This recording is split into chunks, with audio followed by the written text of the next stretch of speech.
stage.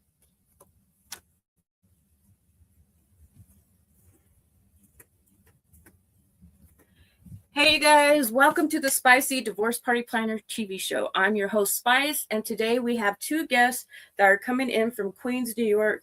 We have Stainless Steel and SPLIZASHH. Now we're having some technical issues. We have never been on this platform before, StreamYard, so you're gonna have to bear with us. I'm going to ask them to come back up in here right now. If you guys are watching, thank you for coming through. It's always a little difficult when you're starting a new platform or new service. All right, so I need to tell them to come back on.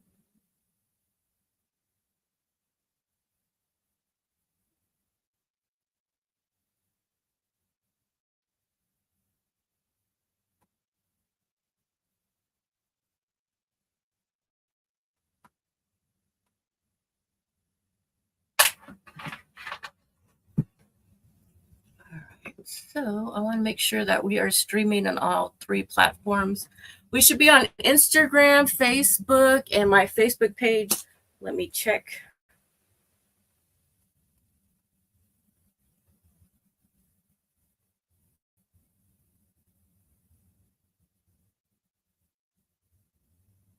Dealing with technical issues. I'm not sure. Where is that?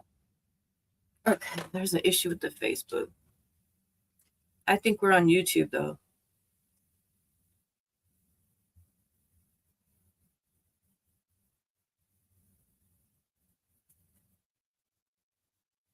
I don't know where. I'm still in talking to Delia, so I don't know where they went. I think I'm gonna have to share with them this new link or something like that. And I don't see, it says that we're streaming, but I don't see it anywhere.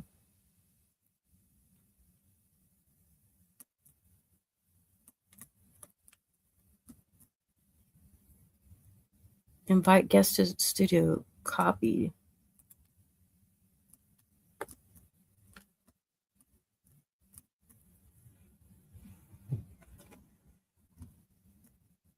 All right, so I'm gonna email them again.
All right, so I don't know.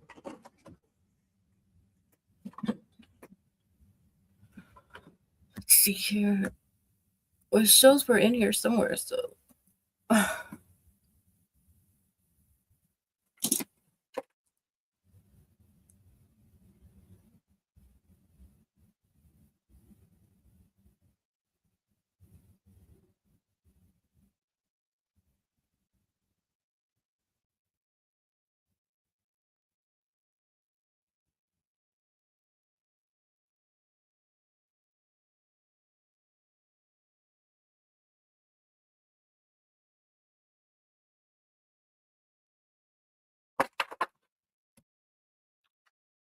I don't know if it's really even filming where it's supposed to be. Okay, end stream. No, been on here for like 5 minutes.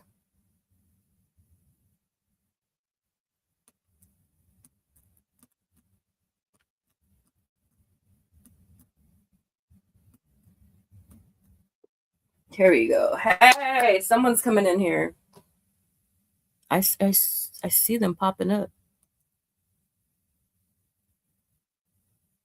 Hey, you guys, we are live, and so we're having technical issues. We've never used StreamYard before. I usually use a different app, and it's giving me issues. But Stainless Steel is out in Queens, New York. I'm out here in Los Angeles, California. We're waiting on our co-host and another guest by the name of SPLIZASHH. Is he still coming in, Stainless? I'm gonna text him right now. Okay. And then we got to check because it says it's streaming live, but I don't see it on. It's supposed to be on Facebook, on 2 of my Facebooks, and on Instagram Live. So you guys, once you're situated, see if you see it.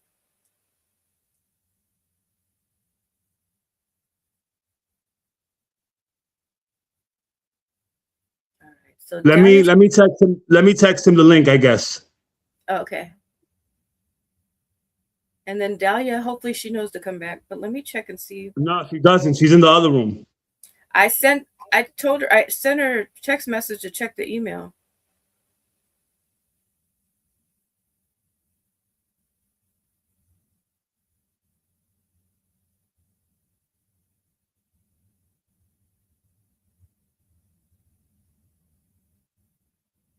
All right, so.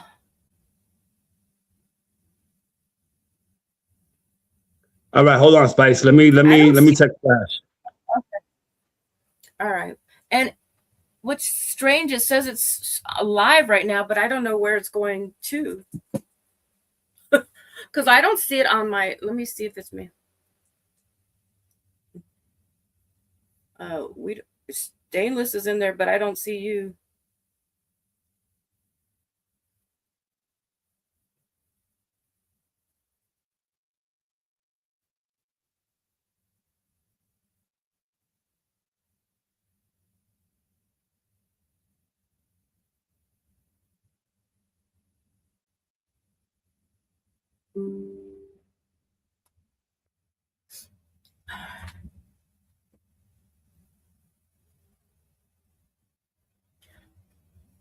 So even though it's on there.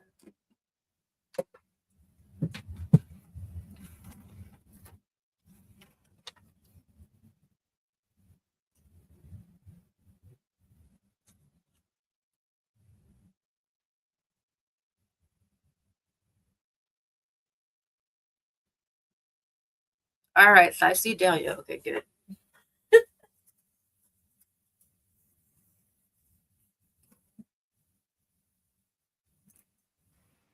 Hey, girl, we're live somewhere. I don't know where. I don't see it on live nowhere. Oh, we'll figure it out, honey.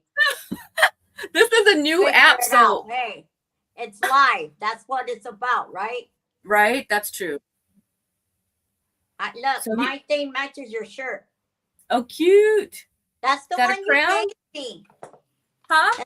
That's the one you gave me, and I have it looks cute. You got a new noisemaker? What color is that? Is it like a purple or a blue? A blue. And listen, ooh, I like got that. A new.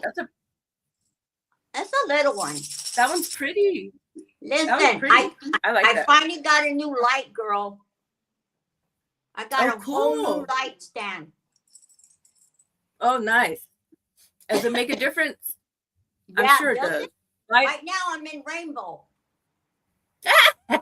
Well, see, I only see you really small right now. I think I need to make this. I gotta make it so we're all on there at the same time. Psychedelic, yeah. Well, so do I have time to put on a quick cup of coffee? You know me. I need you to. You guys.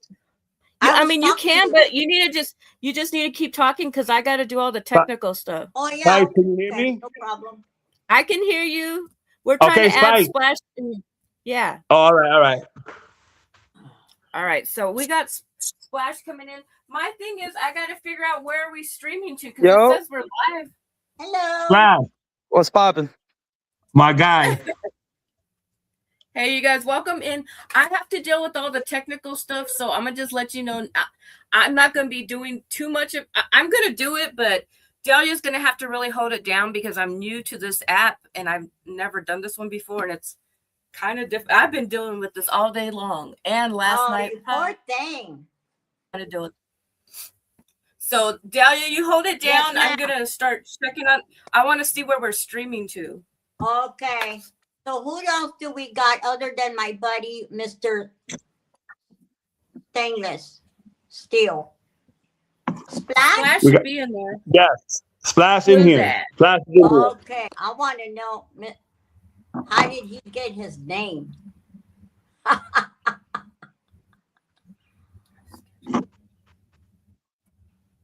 Splash, can you hear? I'm gonna try to get. Can you hear me, Splash? Mr. Splash? Yeah, I can hear you guys. Okay. She asked you a question, buddy.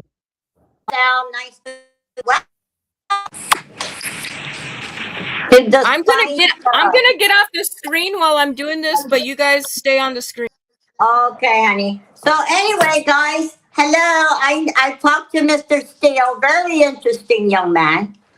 And now we have Mr. Splash here. How did you get your name, Mr. Splash? I got it at a party when I was 13. Can you hear me? Somebody gave it to me. Yeah, can you hear me? I know you can hear this mouse. Yeah, we can hear you. We can hear both of you guys. Yeah, hello? I got it at a party when I was 13. Do you hear me, Stainless? Yes, yes.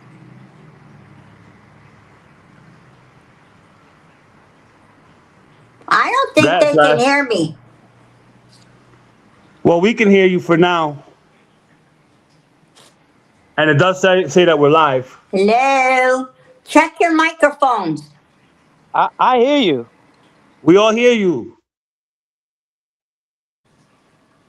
Can everybody hear me? Yes. Everybody can hear you. Hello? I guess you can't hear us. Can you hear me? Yes. You can't hear us? Can you hear us? She can't hear us, Splash. Can you hear me? Yes. You can't hear us. Oh, man. This is going to be annoying.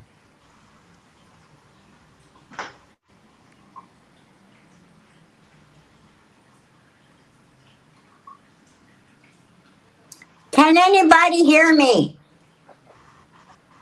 If you can hear me, let me know. Splash, you hear me? Can you hear me? Splash. Yeah, it's working perfectly fine. I can hear everybody. She can't hear us. That's what it is. I don't know. She's gonna have to fix that. You guys, the StreamYard is working. Listen to me. Listen, okay. Can you guys hear so me? Can you hear me, dear? Yes, I hear both of you ladies. Well, here's the thing. Because I was saying hello and nobody heard me. I know you can hear this mouse. Hey, I'm supposed to be doing technical stuff, so you guys. Okay, is this Mr. Splash? Listen first of all, because you guys need to listen. There's comments and there's private chat. If Mr. you guys have Splash. issues like that, can you hello?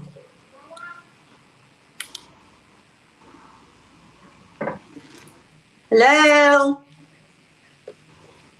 Yeah, your homegirl's saying something. Hello, it's me. Can you hear me? She can't hear us. We can hear her. She can't hear us. Can you hear me? Can you guys hear me? Yes, I can hear both of you. Okay. The StreamYard is working perfectly fine. Okay. Okay, but you're not responding, so I didn't know if you were hearing me. Oh my God. One person at a time talk. I'm trying to give directions really quickly because I'm supposed to be doing the technical stuff. There is a private chat for issues like that. I can't hear her. And there's comments so you guys can send each other messages like that instead of I don't hear Spice. But you guys can hear me, right?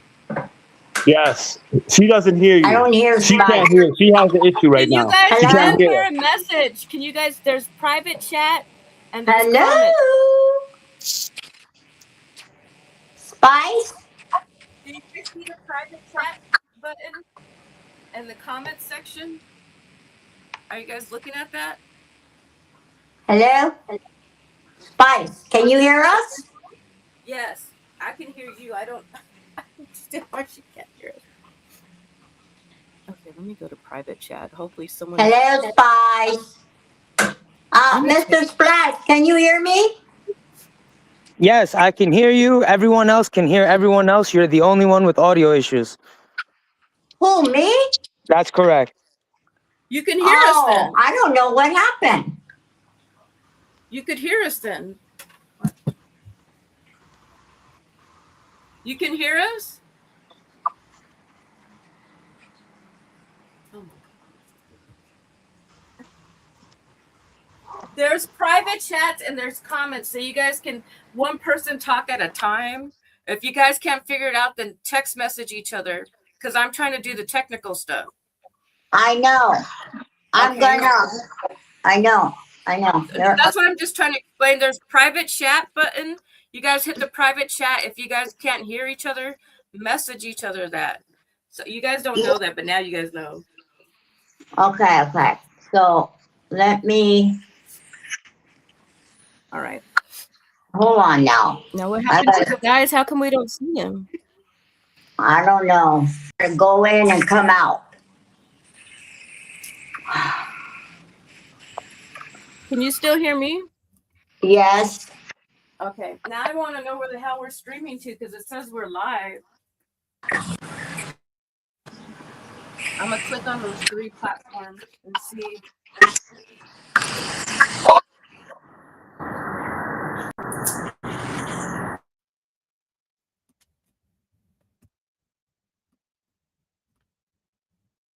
You are live. That's what it says. View on Facebook. Let me go look over there.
Okay, so evidently we are here. Okay.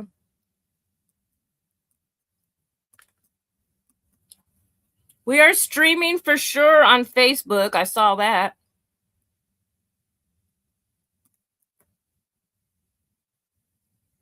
View on YouTube. We're on YouTube. Let me go check that.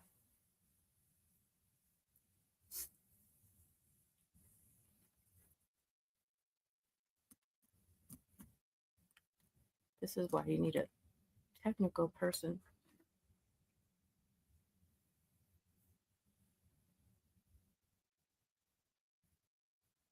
All right, so we're on YouTube for sure.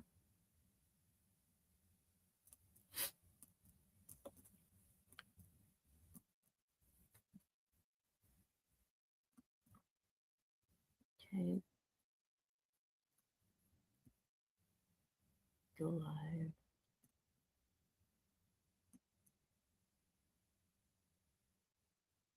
End live. Live.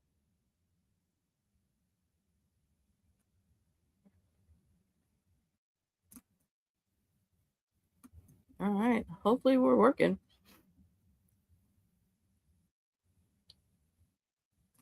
So evidently we're working, you guys. So we're on a roll, I guess, finally. So we are live in these places. Can you guys hear me? Yes. Okay, good. We're about to go then. All right. Hey, everyone. Welcome. Hey, everyone. Welcome to the Spicy Divorce. Are you guys not on the stage?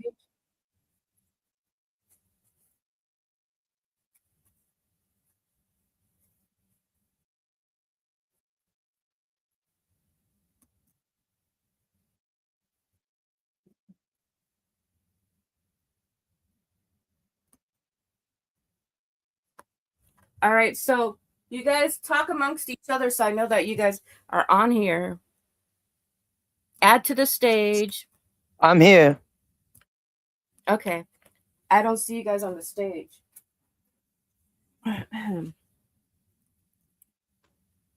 There's Stainless is in there.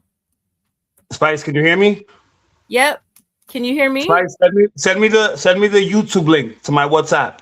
The live Hold on. YouTube link. Hold on, because I'm trying to make sure everybody's on the screen. Is everybody up there now? Yeah. Okay. All right, good. Welcome in, you guys. My name is Spice. Welcome to the Spicy Divorce Party Planner TV show host. Oh my God. Hello. Anyways, we are live, and it has been just chaotic for the past few days. We've been trying to figure out how to do StreamYard. Hello. All right. Spice, can you hear me? I can hear you. Can you hear me? Hello. I don't know why she can't hear us, but last time she heard us.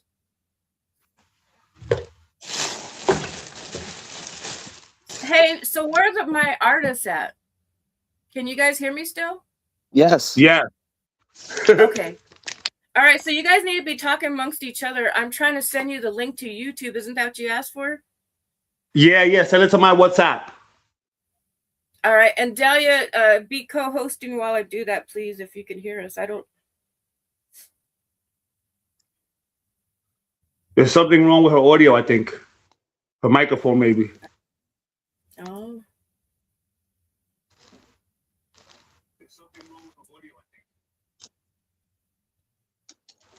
I'm gonna text her. Because how does ours work and hers isn't? I have no idea. I'm not that guy. Okay. Let me see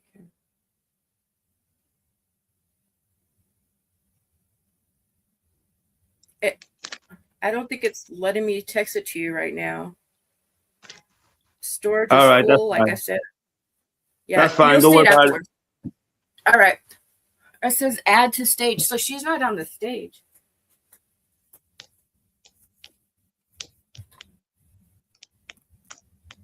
All right. Can you hear us, Dahlia? We're in here. Want to find us on YouTube? It's Spicy Divorce Party Planner. Are you in here, Dahlia? Can you hear us? Well, she should be on the stream. I asked her to co-host and take over while I'm having like the technical things to deal with. But anyway, welcome in, you guys. I have a lot of questions for you guys. These are artists from Queens, New York, and I know Stayla's still for a while now. Yes. Oh, here she comes. Yes. So Dahlia's trying to come back in here again.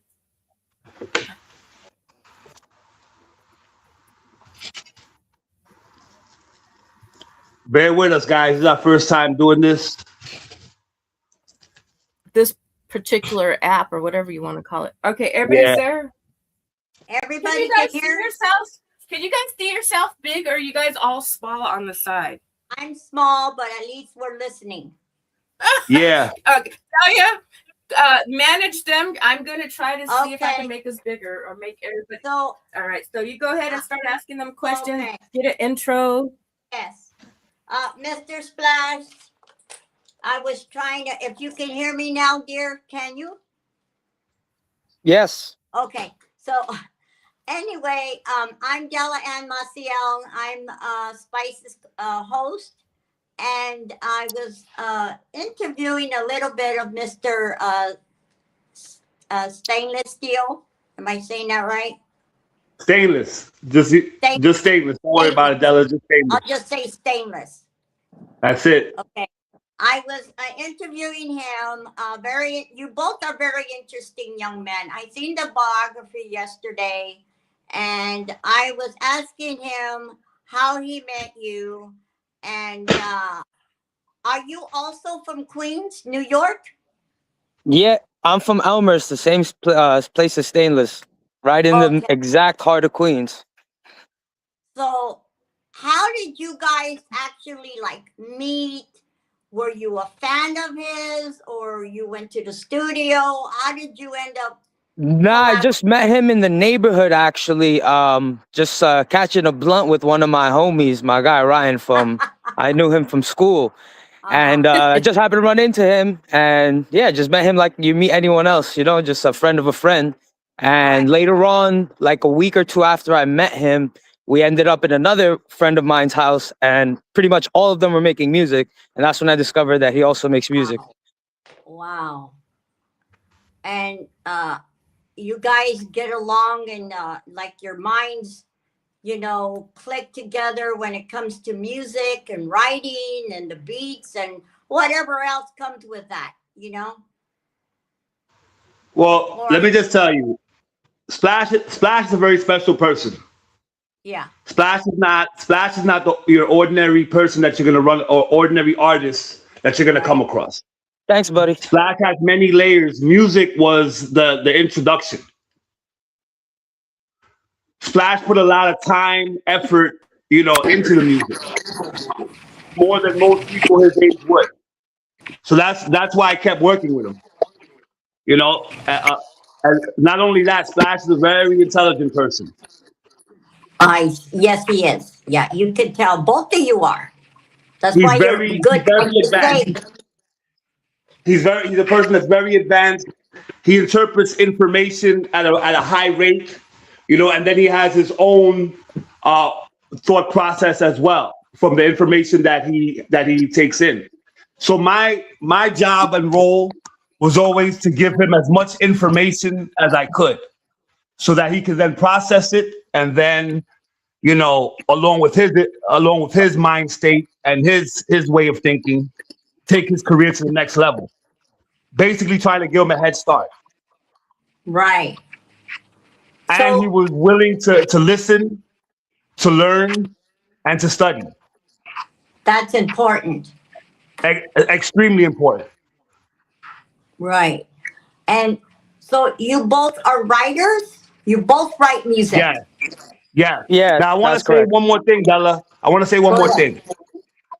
The blessing was mutual, because Splash gave me a new run, because I was at the end of my career already, right? When I met Splash. So Splash, like, he gave me like new life in the music. Wonderful. You see what I mean? So when you try to do good for people, good will come to you, right? Exactly. Yeah. Yeah. You know, so I'm always grateful for that. So I always want to make sure that it's known that it's a mutually beneficial relationship. Mm-hmm. You know what I mean? That's very important. Yes. Yes. Yes. Splash, along with me teaching Splash a lot, Splash has taught me a lot as well. You know what I mean? It hasn't been one-sided. I've learned a lot from Splash, you know? Oh, wow. So that's why we continue to work together and make amazing things happen, you know? Wonderful. And now Splash is at the head of the helm. You know, Splash is leading the ship. You know what I mean? Wow, Splash. So just to give you guys a little background, you know what I mean? Yeah. So does any of you two play any instruments? Unfortunately, not. Yeah, no, I used to, not anymore. Oh, when I was younger, I did, but not anymore. Technically, I learned the recorder in elementary school, but that doesn't count. I think we all did the recording, right? Yeah. I don't know if they still do it, but once upon a time, it was mandatory curriculum. Those days. Are you sure you're at that age? You're not my age, okay?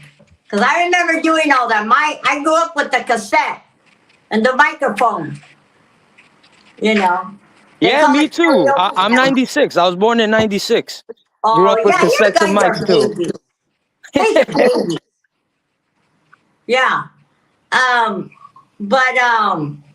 So growing up in my favorite city in the whole world, New York, what was it like knowing that you're in this city of New York and you're in Queens? And as my friend said, saying this, that you're not too far from Brooklyn, the Bronx. you know, so many extraordinary, talented people from TV, you know, to the movies to music, come out of New York. You know, it's something great. Come on, like the song says, if you don't make it there, you don't make it anywhere, right? You better believe it, Della. You better believe That's it. right. Yeah, it's exciting though, right? Like, you know, I mean, Della, make no mistake. Make no mistake. We come from the greatest city in the world. exactly. Let's start there. That's it. I agree. We compete with 8 million people at any given time. Uh-huh. Let's be clear. We compete with Yeah. 8 million people at any given time. It's like 12 million right now. Yeah, but I say 8 million are still competing. The rest are, you know, elderly and, you know, inactive, retired. I Good say point. 8 million active people in New York City right now, chasing a dollar in whatever form. Right. It's a Right? So nonstop. yes, and we're in a city that doesn't sleep. This That's is 24 right. hours. Just like my buddy Frank Sinatra said. Exactly. Yes. So that's why one of our hashtags is always working. Hashtag always working. Because me and Splash are literally always working. Yeah. If So it isn't music, it's other endeavors that we have. But we're always working. Constantly elevating, trying to get better. you know, one of my questions was, do you guys ever see yourself come to California? Well, I've already been there. Oh, Yes, I've been to LA. Great experience. You know, I love California. So I'm definitely looking forward to going back. really? I'm ready to go there so we can trade places. Yeah. I mean, I don't know if I'll live in California, but, you know, definitely to visit. Yeah, it's good to visit. I've lived here all my life, and I don't know. I've always loved New York. Everything, you know, the movies they made there, everything, you know. You can just go on and on about. I can just go on and on about that city, New York. Well, the thing is it's the most culturally diverse city in the world. And then Yeah. our neighborhood, our specific neighborhood, is the most culturally diverse area in the city. Right. You know. I just love it. And what are you guys' favorite spots there to eat? That is any do you ever go to any favorite spots in New York? Like, you know, I'll let P- Flash answer that one. huh?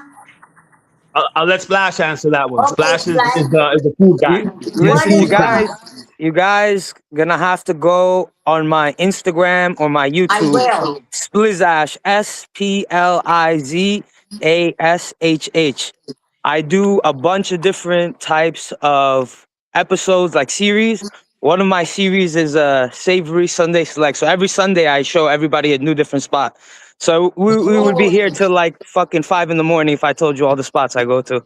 Wow. New York City has so many spots. I mean, if you want to talk Right? about food, check this out. You could go to a new spot to eat and eat 3 meals a day from the time you're born to 100 years old, and you still would Oh not have my tried every God. spot in New York. And you know what I'm getting to? Saturday Night Fever was when you weren't even born yet. But Oh, I was yeah. born. No, but we I still remember like Saturday that. Night Fever. okay, Saturday Night I know Fever. about Saturday Night Fever. Come on.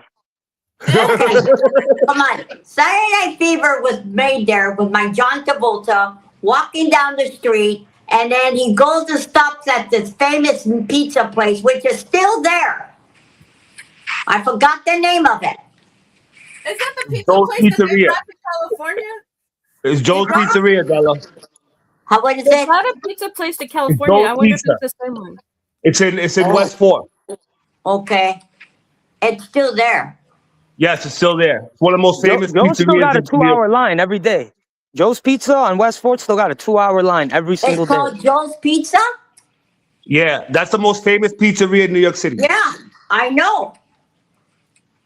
Joe's Pizza. Yeah, and you know, and then the Brooklyn Bridge. Come on, I have this in my hot spice. I have a picture of the Brooklyn Bridge in my living room. Yes. Isn't I that cool? know. Now you got a reason why to go again. Yes. Well, look, we got new friends now. But yeah. Now you're gonna come take some pictures of the Queens bridges. Come on. Yeah, exactly. Come on, we can't forget about Queens. Come on. We gotta go. It's only the best borough in the best city, which makes it the best place in the world. Okay, who has the best coffee? Because I'm a coffee drinker. Come on, I want to sit out there with my little cup and drink like they did in The Sopranos. What kind of coffee do you like? I like Americano. I like espresso. I like it all. That's not a good answer. You got to tell me what kind of coffee you like. Like You like light roast? You like dark roast? You like I like Arabica dark beans? You roast. like Brazilian beans? What's going on here? dark What kind of roast. coffee do you like? Dark roast. Here we go. Dark All right, so roast. you're gonna have to go to San Cafe. It's a Polish Okay. Jewish spot in Maspeth. They got the best dark roast. Okay. Come on now. My guy knows. My guy Splash knows. Okay. Bayless, did you email me your pictures? Because I'm looking for Yes, I did. You emailed them Yes, to I me? did. Look Okay. at him. Oh, you know what? No, I didn't, Spice. I'm sorry. I know. I emailed you you guys- the songs. I didn't email you the pictures. I'm sorry. You're right. Oh, okay. All right, you guys. So this is our first time streaming on StreamYard, and I'm like, I don't know if we'll ever do this again. Learning experience. Oh my God, it's horrible. But It was not pulling only your hair that, out. listen to this. So I'm having a hard time pressing the buttons because I put lotion on earlier, so that I had to go get me like a little towel. So we Ay, have ay, like ay. technical issues, topical issues, but welcome to live. Okay. We don't have a team. We are the team. Right here. Right here. Team one. And you're lucky if you have a co-host you. But we do have a lot of questions, and we definitely want to play your music too, you guys. Yes. Very good music, guys. Do you want to hear the music now, or do you guys want to wait a little bit and get some of your questions in? We can listen a little bit now. All right, What? let's listen to some of their music. Yes, okay. Now, I'm going to get off the stage for a second so I can hook that up. So, Dahlia, you keep on asking them questions. Okay. So, okay, now, where is Little Italy? Is that in Brooklyn? Nah, Little Italy is downtown. Oh, downtown. Listen. Instead of asking all these questions, when you come to New York, I'll give you a tour. Okay, but I'm not going like tomorrow. You should. I can't. Not right now. That's unfortunate. So right now I gotta ask you questions. Let's hear them. Okay. So my question was, how old were you, Splash, when you knew you wanted to? You had passion for music. Passion, pretty young. Like, Pretty young. gotta be like 8 years old. Okay. So how did you start out? Did you start out writing poems, writing music? I am a writer of all kinds, so I've been writing since I was a child, every form and medium you could think of. Poems, short stories, novels, films. Wow. I didn't start writing music until I was much older, like a couple years into college. Okay. And how long did you go to college, and what was your major? My major is economics, and I was in college for like 5 years. Oh, Yeah, I got my bachelor's in econ at John Jay, wonderful. right there in the middle of Manhattan. Uh-huh. And so did you ever work like in the studios to get your the feel of being in a studio, and you wanted to make music and perform it, or you just wanted to be the writer, the guy behind the camera, behind the music?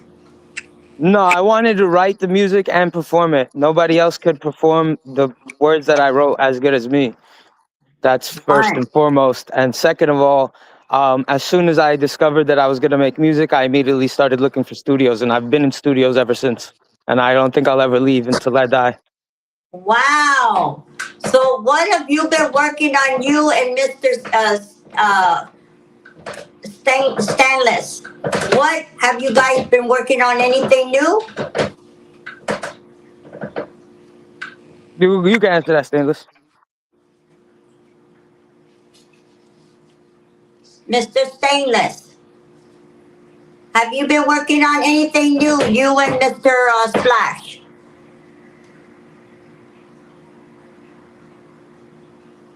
I don't think he can hear me. Hello? Yo, Can you I, hear me? yeah, I don't know. I guess he's not here. Maybe he got Okay. disconnected. So, Mr. Splash, so how old are you, if you don't mind me asking you? 29. Oh my God, you're a baby. Young. And are you married? Do you have any kids?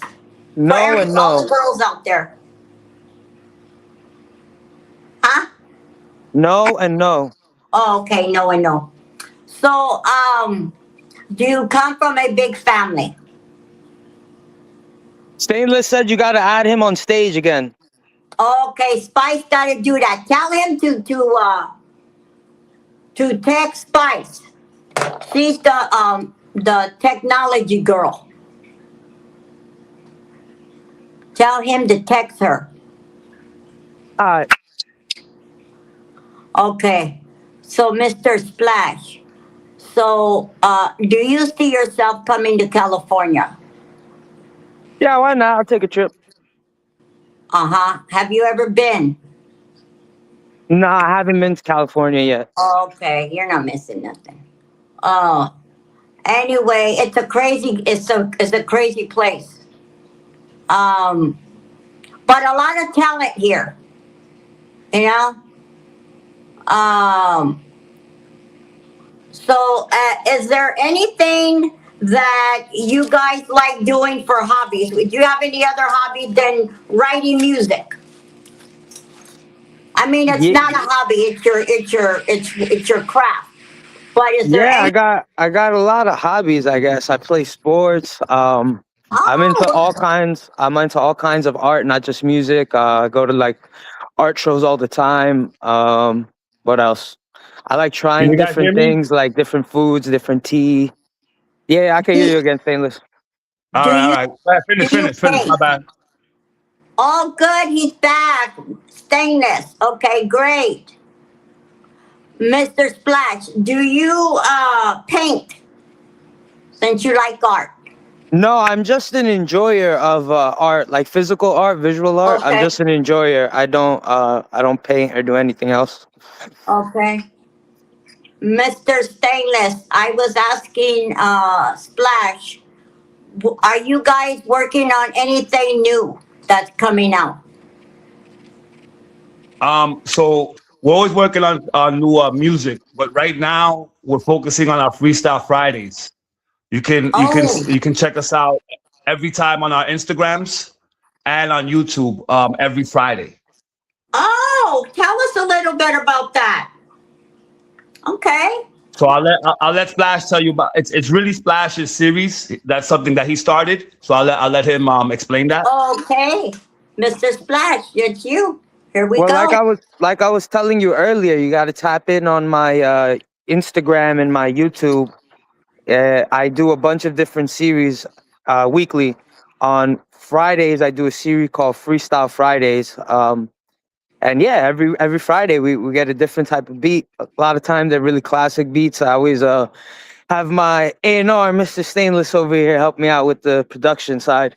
And yeah, we spit some fire verses, and it became, in a short time, I've been doing it for what, like 35, we're at like volume 33 or something, making it for like 30 Oh, something ish weeks. But we have a strong amount of supporters all across different areas.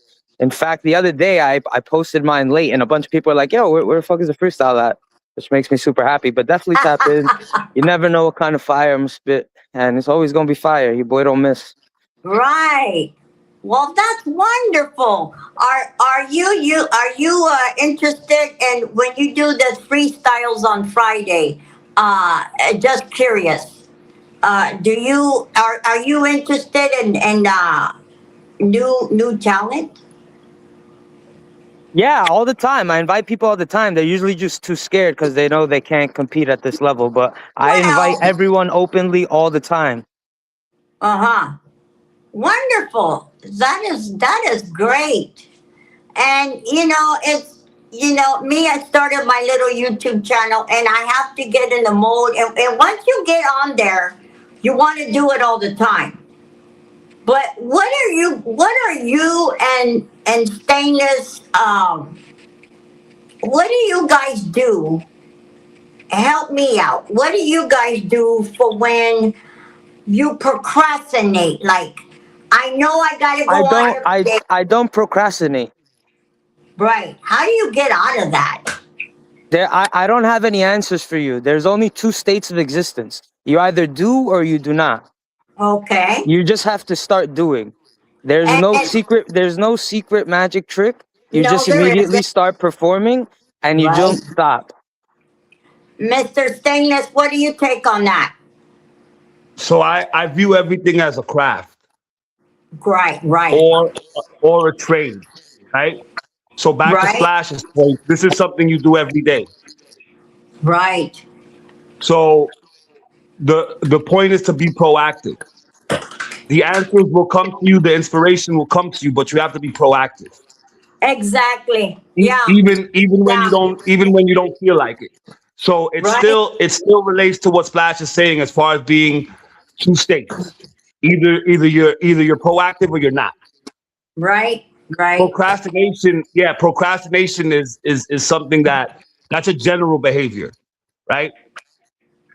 It's not a So very again, so again, how you do, I always believe how you do one thing is how you do everything. very So I good. view everything, I view everything from the most important task to the most menial task as a trade and an art. The more Uh-huh. you do it, the better you get at it. Right. That's true. So so I've been doing music. I've been doing music now, going on 30 plus years. So for me, I already know how to get into my zone, if you want to call it that, when I'm gonna Yeah, create. it's a zone. Exactly. Yeah, Right? yeah. It's not the type of thing where I'm like, what do I do? No, I just get there and do it and it happens. And And like everybody else, I have my process. it's something that we love, and that's where you find yourself in your craft. And I think the arts, and it can be anything, the arts, either music, writing, acting, painting, whatever it is, it's something, and it's self-expression. You know, I dedicate my life to mastery, right? Mastery only comes with time and repetition and discipline. very So good. I'm everything I writing that do, I want to down. master and do at a high Right. level, especially at this age. Oh, and how old are you? Me, I'm 49. Oh my goodness! Bless your heart. So both of you are like Mr. Spot. He's 29. You're 49. So what I like about both of you is that you're learning from each other, as you just said, Yeah. before. Yes. So Wonderful, I have to remove my ego and not feel like because Splash is younger, I right? can't learn anything from him, right? Or else we wouldn't get anywhere. That is so true. And a lot of people in the arts like this is sometimes that ego. But when you're in this business, you can't have an ego like that. You just can't. Now I'll be honest. Hold on, Della. I'll be honest. That only comes with trust and respect, right? Because Right? there are many things that Splash will tell me and I won't understand, but I'll do it and then I'll understand later on because I trust the process and I respect his brain, right? Mhm. even if at the moment I don't understand or might not agree with it. Okay. That's also key, right? That's Right. a key to learning. Sometimes you might not understand the lesson that's before you, but if you go through the process, in the end, you will understand the lesson, Very good. even if you don't agree with it. Right. To do that, And you have to remove your ego. exactly. Yes. What Right? about So you, I've been doing Mr. music a Flash? lot longer than Splash. I've been doing music a Uh-huh. lot longer than Splash, but there's times that Splash will tell me that's not it, or that doesn't sound good, or that's not the direction. And I have to trust that. You see what I mean? Yes. And then I've seen it later on. Uh-huh. Same thing, vice versa. Same thing, vice versa. Yes. Yeah, the Um, same playlist will So, tell me stuff all the time where I might not necessarily see the wisdom in it at the exact time. And not just in music. For instance, this guy is an expert in fashion. He might tell me like, really? "Yo, this is really like the piece that you need to wear, and your life will change." And I'll be like, "All right, I guess if you say so." And guess what? Like he Oh, said, later on down the line, you'll understand the wisdom. But that comes with a lot of different things. Like he said, trust, respect, and dealing with people who are masters or are approaching mastery in a craft. right. Absolutely. Well, so, I'm sitting here so in front of two that's wise another thing. men. That's another thing with Flash. That's another thing with Flash. Everything he does, he strives to do it at a high level, mastery. Everything from the smallest task to the largest task. Wow. That's why I'm able to trust his decision, right? And his way of Right. thinking and his opinion. Because I understand that he strives for mastery, perfection, just like I do. You want to be around like-minded people. Exactly. We, Doing we the don't allow same average thing people you're in our doing. circle. We don't work with average people. We work with people who want the best for themselves and to project the best of themselves and others. Because that's also very Exactly. important. We're Yeah. all examples, right? In our community and amongst everybody that we engage with. We are examples. Absolutely. That Very is the important. one. That's true. You have to hang around with the same minded people as you. That has to be your circle. Why are Yeah. we People that want to do things at a high level, they don't want to take shortcuts. They understand that time is everything is a process that only Right. comes with time. why is it A echoing, you lot of guys? people right now want instant I gratification. don't know. That's why they say we live in the microwave era. Everybody wants success right now. It doesn't come overnight. No, it doesn't. You're right. I don't know Now, why it's don't get me wrong, people have talents. People have natural talents and ability, right? right. But but again, to still reach mastery, it still takes time. The problem is that people think because they have a talent, they don't need to put the time in. Even with the talent, imagine where you will get where you will be when you actually put the time in to master your Right. talent. Look at all the greats. The one thing they have in common is they put time into their craft. Yes. A lot of time and hard work, dedication. Yes, repetition every day. They practice at their craft every single day. They only wanted to master that craft. They've had extreme focus, extreme discipline. This is how you achieve mastery. It's a very important thing that has been lost in this society. Right now, society awards mediocrity. We live in a society that hands out participation trophies. That says it's okay to be average. Try your best. No. Uh, absolutely. What was that, Spice? Did she say something? I Hello, don't Miss think Spice. so. Are you there? Oh. Okay, so are you guys Italians or Puerto Ricans? I'm Dominican. Oh, I'm okay. Pakistani. Pakistani. Oh, No, Pakistani. Pakistani.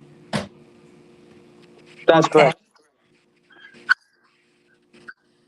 So, like we say, New York is like the melting pot. Everybody from everywhere Yeah, goes to.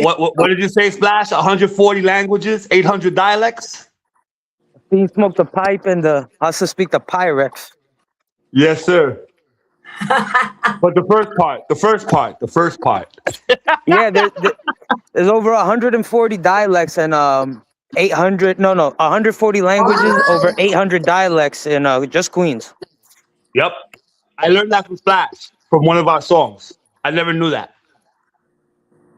Wow, fantastic. That's amazing.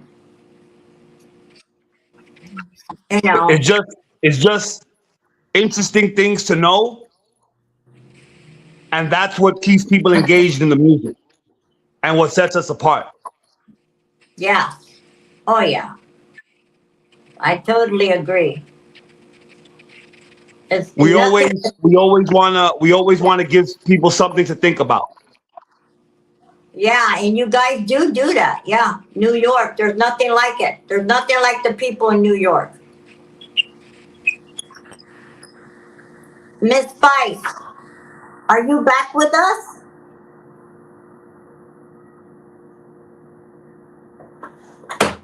Do we see her? I don't see her.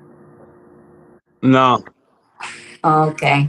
Came So, on for like 10 seconds and then left.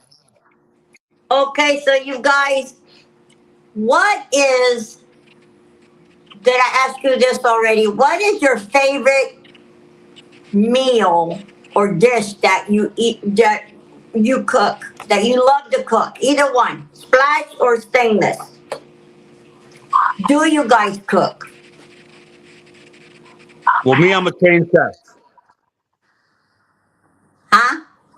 I'm a trained chef. Chinese chef? I'm a trained chef. Really? Yes. So what is your specialty? My specialty is everything. But, Wow. but if I had to choose one, I would say I make the best lasagna. Lasagna. And that's Oh. also one of my favorite foods to eat. And are you, did you do this yourself, or you went to school and became the specialty chef, or that's just who So you are and because of the cooking? Because I've cooked all my life. so I'm good. so my father was a chef, right? For a very famous restaurant called the Carnegie Deli. Oh. So as a child, going into the kitchen and just being in that environment, that's what I wanted to do professionally, right? I see. So once I graduated high school, I got a job in the World Trade Center, Windows of the World, Wow. and the chef there basically taught me everything, which at that time they weren't doing. You kind of had to go to school. This is in 1997. Okay. Um, and after I wound up leaving that restaurant, and I just kept working in all these high 5-star restaurants, right? Wow. Learning the Uh-huh. menu, learning the techniques. Later on, I went to school. By the time I went to school, I pretty much knew everything. Fantastic. One thing about school that I'm grateful for is I did get to do a 6-month internship in Italy, Oh, where I learned really? natural cultivation. I learned farm to table for real. Wow. And That how was that was was a that? priceless. Yeah, that was priceless. I bet. Italy's priceless. I mean, I worked with all Can the you guys hear greats. me? Yeah. now we can. Are you coming in now? Okay. I feel like I'm the person making an echo. I you don't think it's know. me or honey. someone have a cell phone on or No, radio? Does someone have their radio on in the house? Because that's going to make it echo. I don't. No. No. Okay. If people have the radio on, it usually makes it echo. Maybe because Splash is so we're outside. Is he outside? Nah, I think so. I have my mic muted. I only unmute my mic when I speak, then I mute it again. Can't be me. Okay. Splash with the question. We're gonna give you a break and we're gonna play your music. Okay. Great.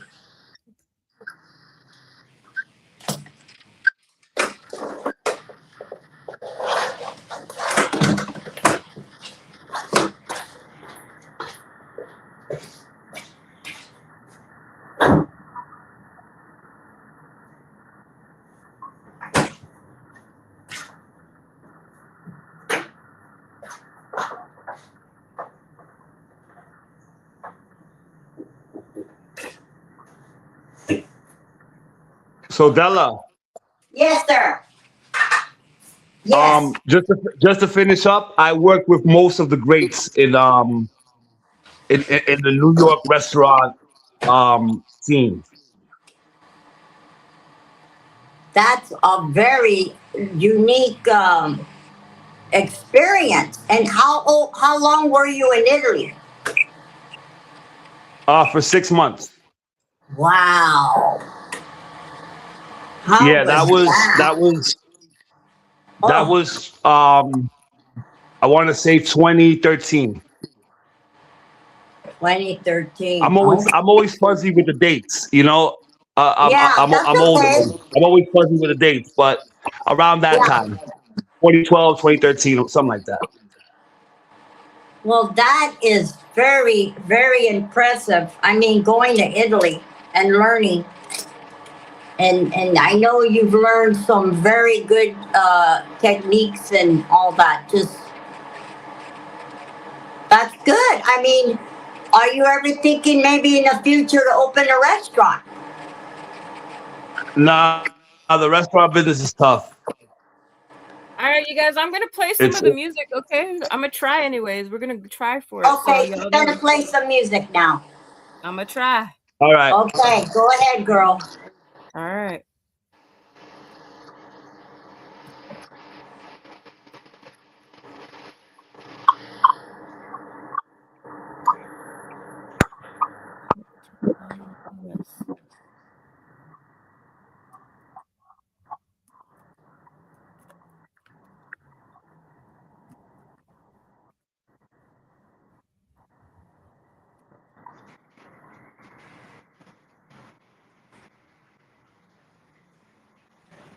You guys hear it? No. Negative. Oh, okay. All right. You should play it externally. Don't play it from the same device you're running the stream off of. The same mistakes like we crazy. Oh, here we go. Yes, Round and around, feeling like we crazy. We was meant to be like a lock in a key, go around and around trying to unlock a G. Cause The music is playing now. Always gonna be smart with it. This is what I mean. Me and you go deep. Started at the same level, then we danced with the devil. Round and around, trying to move to a higher level. Wasn't getting anywhere. Argue, but you don't care. The more that we try, the more it feels like it ain't fair. Feeling like we live the same thing, a long fling. Ain't a thing to take a break and go and see a new thing. But you're right back, stuck in it. I'm right there loving it. So who are we to kid ourselves? Must be comfortable with it. Can't get enough of it. This is why you loving it. Cause I would never give you up, no matter who you fucking with. We could go round and around, I'm still stuck in it. Whirlwind of pain, hoping the love will overcome you.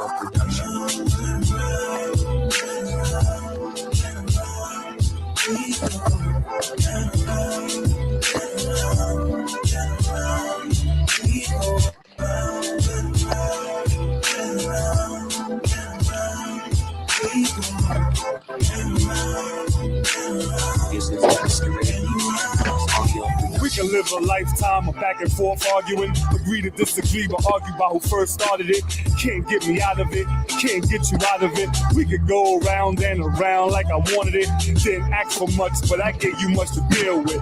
Pain don't justify the damage, I seen it. We both made mistakes, made both hearts break. Both shed tears, but it's never too late. I ain't never giving up, know what you mean to me. When I think forever, I just want you right next to me. Even though you stressing me, you showed me consistency. Baby girl, that's why I love you unconditionally. You'll never get rid of me, even though you're killing me. I want you forever like my most treasured memory. Round and around, we go to the death of me. Even looking for you in the afterlife, baby.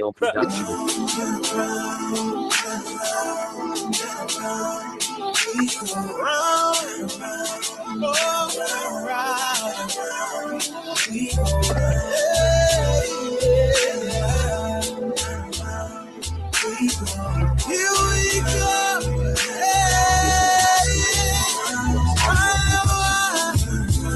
I don't want to do it.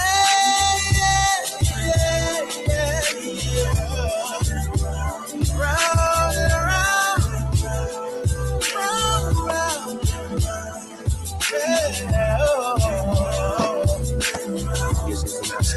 Round we go. Round and round we go. Yeah.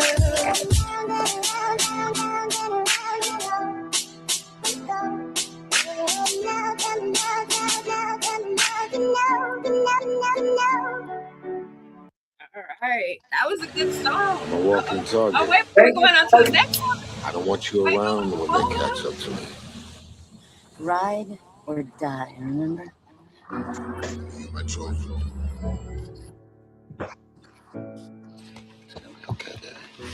Hold Wait, up. Spice, can you hear me? Yeah, I can hear you. Can you hear me? Yeah, wait, before you go to the next song, let me talk about that song.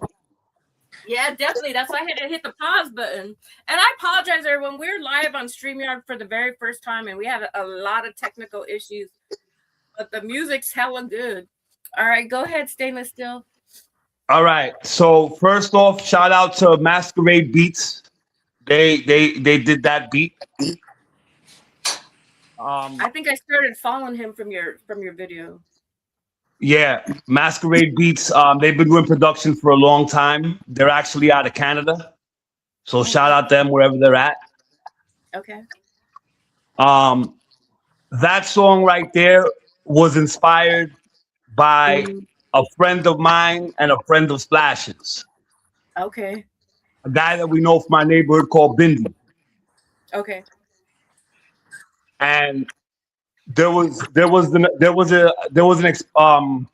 incident where he had just broke up with this girl.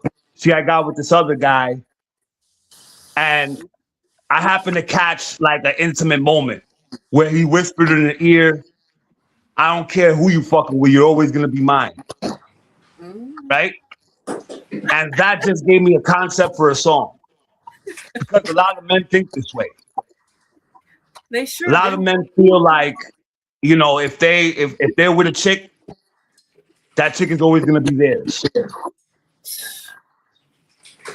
So it becomes what I call round and round. Okay. You know what I mean? Yeah, so wasn't And- you in particular then? No, that wasn't about me. That was Hey, just that's a good inspired song, though. by Some something girl I like that. saw.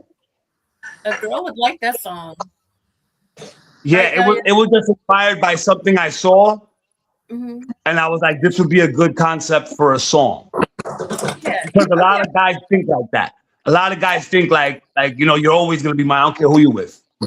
Mm. And that's, Let's you get- know, unfortunately, it's very toxic behavior. Yeah, very. It's good to get a guy's point of view, because a lot of time we have women on here, so Right. it's interesting. Yeah, we thought you were gonna come on here with some, you know, I hate this song. I'm just like, No. there's a lot, especially on the West Coast. There's a lot of songs like that. No. So it's good to Life actually hear. starts with accountability. You always look at yourself first. Okay. and know that everything that happens you allow. So first you take accountability. Yes. Okay. That's true. Then That's off of accountability, you reflect. okay. Was this a healthy situation? What did I learn from it? Do I want to continue this pattern? What are the red flags? Right? Thank you. Uh-huh. But it all starts with accountability. You can only control yourself. You can't control anybody else. Nor should you feel any type of way about how anybody acts. Right? Mm-hmm. But you always have to take accountability because you allow whatever happens in your life to happen. That's Preach. true. That's right. Preach. You know? Yep. Most people look outward, right? Most people look to blame somebody or some external thing. You have to look inward always. Accountability. That's true. I like Start that. there. Accountability allows for reflection, right? Yeah. So with that song, when you're going round and round with a person, right? Right. Understand that your frustration starts with you. You're going around and around. You know what I'm saying? You keep coming back. You keep allowing that. Uh-huh. And that's both parties. You know what I'm saying? But you have to see it for yourself, That's true. right? So Yeah. a lot of couples go back and forth. You know what I mean? Yeah, we do. But again, it starts with taking accountability. You should want more for yourself. You should want more for your life. That's true. It's too bad we learned that later on in life, some of us, but I'm glad you're here to set the record straight. And you said that was a toxic thing. That is true, because some men, they think if you have kids with them, that you're always going to have some type of ties. Hell no, we're not. No, not always. Absolutely. And that's a toxic trait. Yeah. First and foremost, you have ties to nobody. Thank you. You know what I mean? Even your wife. Right. Ooh. Okay. It's the truth. If your wife decides to step out on you, you can't control that. It's men try to control that, right? They try to, don't have an Instagram, don't have male friends, this, all these things. But at the end of the day, you have no control of that. Yeah. You have to accept that. Yeah. Take accountability, right? Yeah. Make sure that you're treating her right. If you're treating her right and she steps out on you, that's on her. You keep it moving. Yeah. True. As long as you know in your conscience that you were a stand-up man, you did everything right. Listen, Will Smith got cheated on. You know what I'm saying? Like, let's be serious. Who? Jada? Yeah. Let's be serious. Oh no, I didn't know that. A lot of people get cheated on, men and women. Exactly. It doesn't matter. Again, it's not a bad reflection on the person. It's just you have no control of that. You have to accept it and move on. Yeah. And sometimes people think they're in a relationship and the woman's in her mind, she's been done with this relationship for like 2 years. Yeah. The same with the guys too. People think that you're still with them 2 years later. I'm like, you ain't even here. So round and around we go. Yeah, exactly. Take a year break, fall back. You know what I'm saying? Start up again. That whole thing. That's the whole round and round thing I'm talking about. Yeah. They just don't want to let people go. That's true. Some of the women are the same way. I'm not gonna name any names. Yeah, that's why it's round and round. See how it's 2 rounds? It's because it takes 2, right? Yeah. If the chick blocks him, you know what I mean? Doesn't accept his invitation, then it's just round. But it's round and round we go. Yeah, not round we go. It's round and round we go. I'm glad you explained it, because I thought like this was a song for a girl you like, but now that we heard you talk about it and discuss it, now we have a better understanding of it. Yeah, it's just a lot of people, it's round and round. Both people, they keep going back, because again, if you allow it, then you're a part of it, right? Right. So it becomes toxic, is all I'm saying. Okay. People start developing what's called entitlement, and you're entitled to no human being. How do you know all this? Did you take classes? Hold He's on. a New Yorker. Add Splash to the stage. Okay. He's a New Yorker. What did he say? What's he doing? Who? Add Splash to the stage. Oh, he's not in there. Okay, let me get him. Yeah. What is your birthday, Mr. Stainless? January 31st, 1977. Aquarius. Oh Lord. Yo, Yeah, I don't believe in those sign things, but I guess I you know. know you don't, but I just wanted to ask. I really thought you were a Scorpio, but okay. yo, you hear God, me? both of those Yeah. Aquarius and Scorpios. Oh Lord. Not just Yeah, we hear you, Splash. Mr. I don't Splash. see him. Is he there? I Oh. don't see Splash him. is You out. guys hear him? Yeah, yo, you can add yourself. You don't even have to have her add you to the stage. Oh, okay. Glad you What figured is it your out. birthday, Mr. Splash? What's that? What's your birthday? My birthday, September 17th. Okay, Virgo. Oh dang, Delia's good with the signs. She knows like right out. I don't believe in Very signs. good. Water You don't- sign and I only believe in the signs of the Lord. Mm. That's it. Right? That's what they tell us we're supposed to. It to me, it's just fun, but It's some just of it, I fun feel like, yeah, for entertainment. That's all. some of it does feel like we do have some of those traits because I do like water. Pisces. So some of it feels real, but I'm not supposed to really believe in that. So. I don't know. I just I for fun. do. Yeah, exactly. I'm sad. I don't believe in none of that. It's whatever. Whoever you get along with. That's true. You know? Was it difficult becoming a DJ?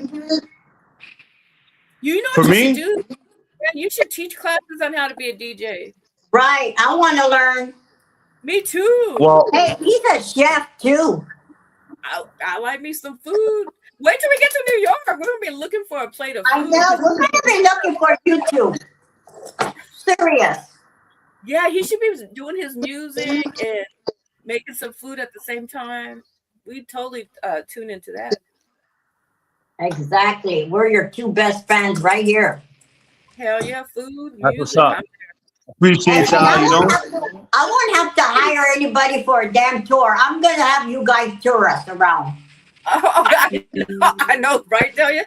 Hey, so we got. I have another good friend I out want to go on the there. subway.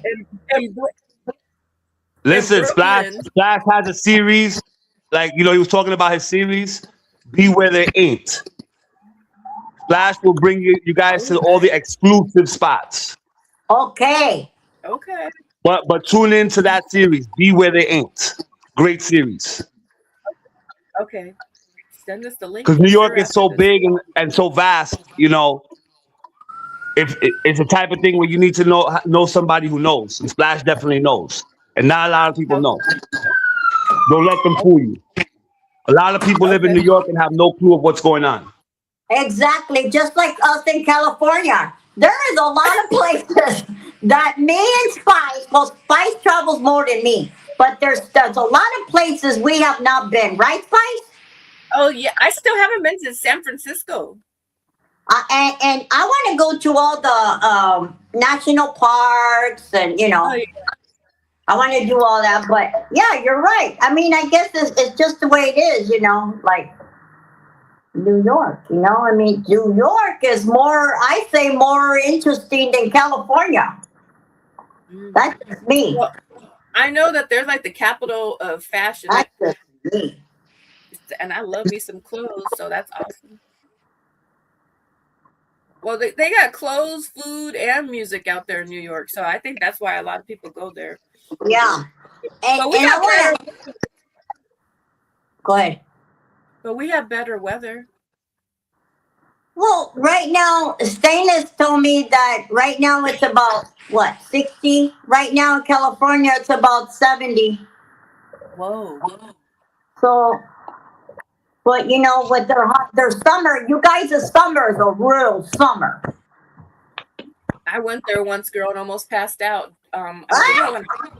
It's so funny. There's nothing like summer in New York. I thought it was gonna be like in the movies, how it's always cold It's in New so York. funny. Oh, yeah. I swear to God, I was like, oh my God. I can't walk Hey, there. you guys, how hot is your weather over there? Like 100 in your summers, right? Am I right? I don't know if they get that. I mean, it can get to 100, Yeah. but usually 80, 90. That's where we're at in the summer. 80, high 80s, 90s. You know what the problem is in New York? The What? humidity is high. It's like 90% humidity.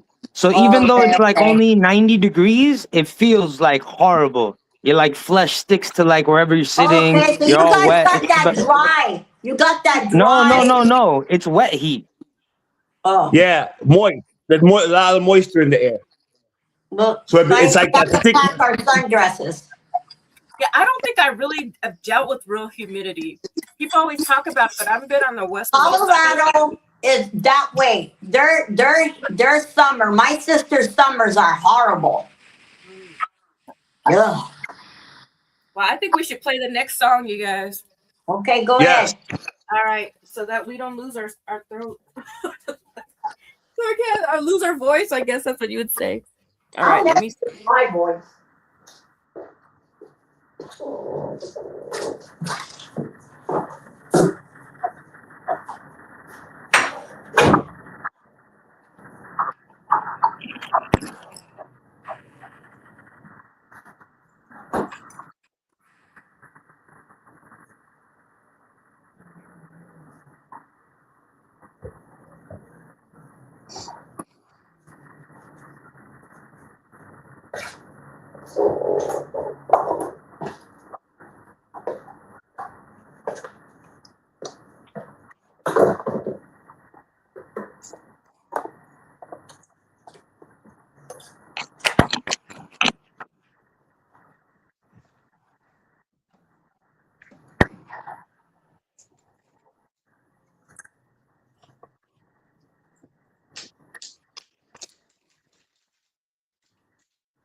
I gotta get my tissue. It's getting emotional up in here.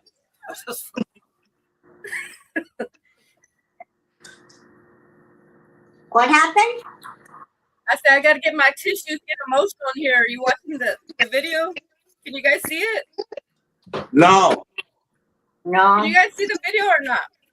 no. Maybe not, huh?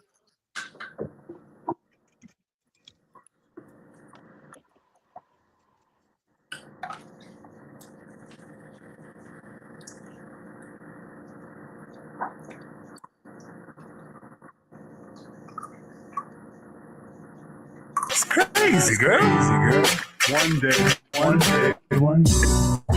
One day. So she keep telling me, seriously. One day.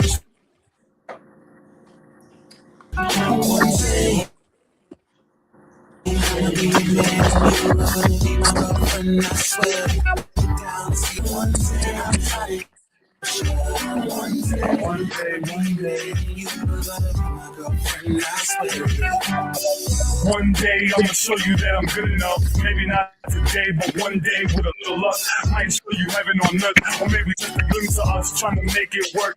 When it comes to the trust and the things that hurt, take it day by day. One day it might get worse, and when it's all said and done, we'll remember the day when you first said yes with no type of delay. And I still put you first, no matter what you say. It's when it comes down to it, want you every day. Always want you close. The sun don't set till I talk to you. My day doesn't end until I've at least heard from you. Maybe one day down the road you'll give me a chance. Can't judge me off of one glance, I'm more than that. So you probably heard that I'm knee deep in the mall. Just the streets where I'm from, cause these times are hard. But one day, one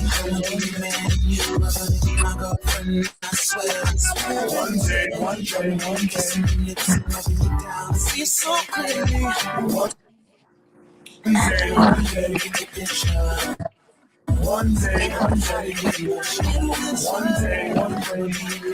gonna be my girlfriend, I swear it. One day, things will be better. From the looks of it, though, it's either now or never. Maybe take a chance for now, no strings attached. Get to know the ambition and see the facts. One day could be tomorrow if you believe in that. And down the line, shouldn't be a problem if you adapt. The life of a star ain't easy to cope with. From the looks of it, it looks better than being hopeless. The streets got me stressed and I'm losing focus. But I know that one day it'll work out first. Can't never rush the clock. Nothing forced ever works. It'll come to a stop when the times get hard. Who's gonna stick it out? Just a one any day now. Feel it coming. When we'll sit back and say we made something out of nothing. One day, you are gonna be my girlfriend, I swear. One day, one day, one day. See you next and rubbing you down, see it's so close. One day, one day, One day, shall I? one day, one Trying day, to get you, shall I? one day, one day. You gonna be my girlfriend, I swear it. One day, one night, one episode that changed your life. Me and you felt like one. From the time I woke up to the night was done. About one when the clock first struck and I knew I won. Cinderella's heart knew that one day she'd become one in a million. Wish on a star, the North Star shines brightest. I go that hard. I can guide you one at a time, day by day, till you learn what it means to grind. One time they can take control just for once, and in time you can see we'll develop trust. Changing me into us, maybe one day soon. One mind, one accord in the way we move. One day I'ma prove to you why you're worth it. This is why you give me purpose. One day, one day. Gonna be a man, you gonna be my girlfriend, I swear. One day, one day. Kissing your lips and rubbing you down, see it's so close. One day, one day, one day. One day, one day. One day, one day. You gonna be my girlfriend, I swear. One day, one day, one day. You gonna be my girlfriend, I swear. One day, one day. Kissing your lips and rubbing you down, see it's so close. One day, one day. One day, one day. One day, one day. You were gonna be my girlfriend, I swear.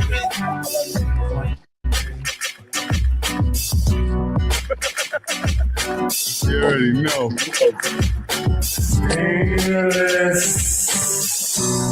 Beach Planet. All right. I like that song too. So you gotta tell us about this song. Yeah, absolutely. Wait, before we get to rhythm. Wait, pause that one, guys. You got it. I was trying to get over there. I can't wait. Yeah, hold on. This is too damn. You hear me? All right, yeah. So we want to know about that song. We want to know about One Day. Yes. Can you hear me? Yes. All right, tell us about that song.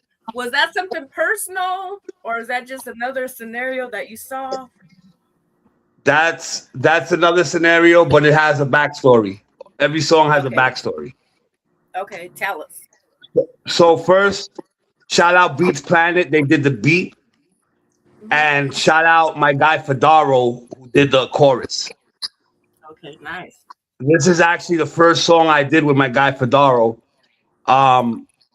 Me and Fedaro first met online very early on a website called SoundClick. That was the first music website where artists were networking. SoundClick. Okay, yeah, I haven't heard of that one. Yeah, this is early. I want to say 2003, 4, something around there. Okay. Fast forward, I moved to Florida. We link up, and you have to add Splash. Okay. I thought he said he knows how to add him down. I thought he said he just texted me though. I guess it didn't work. All right. But let me finish the story. Yes, please. So I hook up with Fedaro, and I had this concept about these guys that are seen one way, but are striving for more, and they're inspired by a certain girl they like. Okay. So a certain girl they like inspires them to be better in life, right? Yeah. So it's like you may see me right now. Maybe you see me as a street guy. Maybe you see me working McDonald's, right? Uh-huh. But one day I'm gonna be the man. You know what I'm saying? Mm. Yeah. That you deserve. You Yeah. got to give me a chance. You know what I'm saying? No, I get it. I know what you mean. It's a Yeah. So process. that was the inspiration behind that song. It's like don't judge a book by its cover. You know, I'm a work Yeah. in progress, but trust me, you're the inspiration that's gonna make me become a better man. You know, Nice. you're the motivation. Well, that's a good song. The ladies would like that one too. I think so. 'Cause I've always tried to make timeless music. So that's regardless of good. when it was made, I always hope that it's relevant, you know, throughout the ages. And I think I proved that with most of my music. Hmm. Yeah, I listened to your songs at first, and then when I put them on louder, I was like, oh yeah, they're really good songs. Because you know how sometimes you like listening as you're like doing other stuff, and then once I put it up, because my hearing's not the greatest, I was like, oh, this is some really good music, some good lyrics, good beats, a good delivery too. So I like them. It's just interesting too because I thought we are gonna have like some breakup songs on here, but it's good to get both sides because there's a lot of people on our channel, they went through divorce or they had a bad breakup, but they are interested in dating again. So they believe in love as well. They're not just jaded forever. So it's good to hear songs like that. And that's what the ladies really want to hear. That's why these guys have so many problems with women because the men don't communicate their feelings to them. And the women don't know like what's on these men's minds. So it's good to have songs like that where they're actually like want a woman. Sometimes I think these men really want another man because they'd rather hang out with their homeboys than their woman. So sometimes I'm wondering. I wonder a lot of Can the you hear me, times like, Spice? yeah, can you hear me? Yes. Okay, good. I've been talking No, for a 'cause while. So I had a phone call, so I wanted to see if I got disconnected. That's what it was. okay. Delia, All are right, you but still I'm right here. huh? okay, good. Okay, I was just checking to see if Delia's here. Yeah. Splash, did you make Did it you back add in? Flash?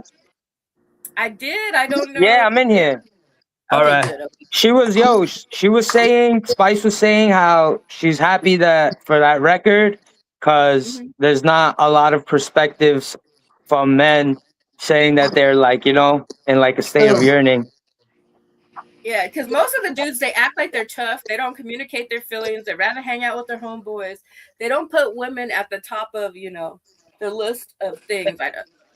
They prefer Nah, to a hang woman out. should never be at the top of your list of priorities. That's incorrect. But I do agree I, that there should be a high level of priority and care for your woman. mm. Well, I guess it depends on who you ask because I guess according to I think a good woman can inspire a good man Thank you. oh to become the best version of himself. Yeah. Now, And vice now, versa. mm, now, now, you still have to want to do it for yourself, right? Vice But versa.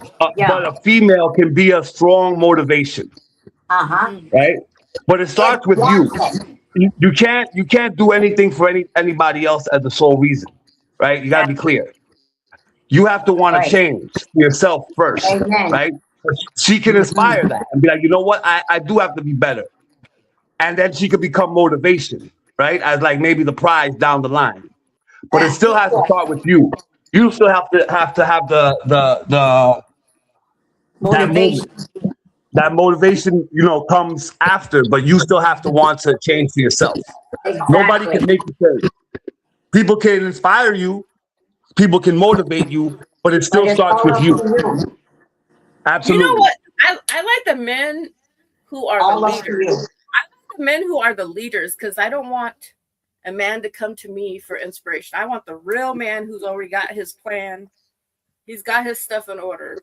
Because a lot of these times, I feel like a lot of the men, it's like we're trying to raise them and they're like behind somewhere. So, like, I like the men that they know they got their head on their shoulders right. They got some low. Established already. The type I like. I don't know about y'all, but I think it's nice that you guys do like look to a woman for inspiration and vice versa. Like Delia said, it could go either way. But Nah, he I said honestly, that. I didn't say that. oh, I I said like, that. oh, I like a I man said, who could lead. Okay. well, men are, men are natural leaders. This is, Some of them I don't know. They like but attached you're to their right. mom's hip. Some of them are You're attached to correct. their mom's hip. Not everybody is an alpha. That's the thing. Yeah. Uh-huh. Not That's everybody's right. an alpha. Yeah. I don't even need him to be an alpha. I just need him to be a real damn man. You know what I mean? That's all I'm asking for. They don't even need to be the alpha like the strongest dude on the block, but just have your shit in order so like the women don't have to raise you and we don't have to tell you what to do. If You you should know. if you want a leader, Yeah. which is the number one man trait, then you want an alpha. Mm-hmm. And this is what most women seek. Most women want a guy who knows what he wants and is going to Right. take charge. Yeah. Yeah. You know what I mean? This is the natural order of things. This is not trying to make one seem superior over another. This is the natural order of things. And this But is a lot not of them don't have that order. absolutely. Girl, we That gotta was my raise next some of point. these men. A lot of them, they're like still attached to their mama's hip. I'm like, when you gonna move out? What are your plans for the future? What the fuck? Let me say something about this. Yes, You're please do. speaking in generalities as if that were the case of all men. That's No, I don't think No. it's no. all men. No. All There right, is cool. Okay, cool. So no. you can agree that you're only speaking about a certain select percentage of men, correct? Yes, exactly. Okay, so why don't you just ignore them and focus on the winners? I feel you. I'm trying to. It took me There's a no while to. trying, there's doing. Well, I'm doing. Listen. This is an asinine argument because that's like me going somewhere like that's like me going to the homeless shelter and looking for women and being like, yo, all these women are trash. Like, yeah, I could have told you that for free before you went there. Now, are there women who are successful, talented, accomplished? Of course. Is it easy to get them? No. But you see where I'm going here? Uh-huh. Yeah, I've had a lot of junk food is what I'm trying to tell you, Delia. And that's my point. And that's my point. Not everybody's gonna go for the salad. Right, exactly. But you can't complain when you're fat. But you can't complain when you're fat after you eat 20 McDonald's. That's my point. I'm telling you, I made a lot of poor choices, so I'm just saying. There we go. I'll admit to it. Accountability. I was also Accountability. young and dumb. Okay, yeah. So It starts there. Accountability. That's Yeah, where it starts. Amen. And association. See, My you grandmother always said said something interesting there. You said association. I like that word. Because you see, I don't have these problems that people talk about, and the reason is by association. That's why I gave the homeless That's shelter it. example. You can just choose to associate with better things. So this is an Islamic. I don't know if you guys know. I'm Muslim. Stainless is Muslim too. This is an Yep. Islamic perspective, which is very simple. Like, I mean, the Western culture knows this too, which is you're just the sum of the 5 people you hang out with, right? So yes. if you hang around a farm all day, you will most likely smell like animals. If you hang out in a perfume shop, you'll smell like perfume. It's very simple. Just change your associations and you'll realize your environment is different. So as a result, the outcomes and products are different. I had to do that. Go ahead. I had to do that. I love some of my friends, and one day I'd like to, still talk to them, but I just feel like sometimes we're on different paths. So sometimes I have to distance myself from people, and even family sometimes. So sometimes I'm just off by myself. I just deal with people like in doses. And this You have to do what's best for you. Mm-hmm. this Very connects important. with sobriety. I have to bring this in. I'm 18 years sobriety, going on 19, July 15th. And Congrats. Congratulations. Yeah. That's an accomplishment. the fact that I had to drop the people I used to be with Yes. and start Precisely. off and left. And everybody's like talking about me. Now, I didn't care because I had to put myself first than Yep. to care about what they thought. Yeah. That's right. And this is That's why right. I succeed, because my circle is small and I Yeah. associate with people who do not drink, Thank and do God. drugs. That's why. And that counts. That's just like everything else. Yeah. Yeah. Yeah, we had to learn the hard way. I know I did. Yeah. And that comes and that changes a lot of things. It's so true though, but even look at like the Kardashians. They're around like people that are wealthy for a reason. Everyone they date is wealthy. To their dad and the mother. Yeah. Mhm. Now, I will say this about the song. Uh-huh. That song was done kind of pre-social media. Okay. So social media changed everything as far as Yeah. giving people options. Right. So a woman's not going to wait for a guy today. You know what I mean? To become something. Yeah. That was in a time when people's circle was small. You know, you When they're dealt with the younger, people they that you will. dealt with every day. When they're You younger, know what they I will. mean? Like high school people might wait around for them to change. No, not at all. Because the internet connected the world. So now people have a lot of Yeah. options, especially Mm, females. Right? no. A female's not waiting for a guy. A female wants a finished product. You know, Mm. that was a romantic gesture pre-internet, pre-social media. You know, times have changed, so I have to put that out there. Right. I think some women would still wait. If you're younger, you would wait. I honestly, I mean, there's always exceptions to the rule, but I think generally, Yeah, I because think people have too many options now, and people just want finished products. Because they have so many options. So that's just a notion that work on yourself first and then come to the dating pool. let Because me tell you, a woman doesn't want you don't a woman doesn't want a social experiment. You know what I mean? A project. A woman Yeah, wants a finished sculpture. You know what I mean? A finished work of art. that's true. So and that's just the reality of the world we live in. People just have more options, men and women. You know what I But a mean? lot of those, what I found, a lot of those options online are horrible options. You're better off by yourself. No, absolutely. I'll say this. Absolutely. I'll say this. If you're looking online, you already fucked up. I'm telling you. Being online is a tremendous failure. Like, that's not the way you do this. And like No. any resulting bad experience that come from that, I can't construe that as like real accurate data for any type of dating. Like, would you swiped on an app? That's ridiculous. I Now don't know. that I mean, I yeah, keep hope let's alive, look, but no, from wait, what let's take I've that seen, into perspective. Hold on. Let's take that yeah. into perspective. Most people now are socially awkward because they're more comfortable Right. communicating online, right? Mm, So you meet a woman and she would rather give you her Instagram than her phone number, right? Because or she would rather text you than talk to you on the phone or meet up with you because she's just more comfortable communicating through that medium. mm. Meaning that human interaction has become awkward now. It has. This is where the real problem lies. So back to like what Splash is saying. Yeah, if you're online looking for love, you're fucked up. But even Yeah. when you're interacting, in a social setting, people are just socially awkward. They're not used to having a That's conversation. true.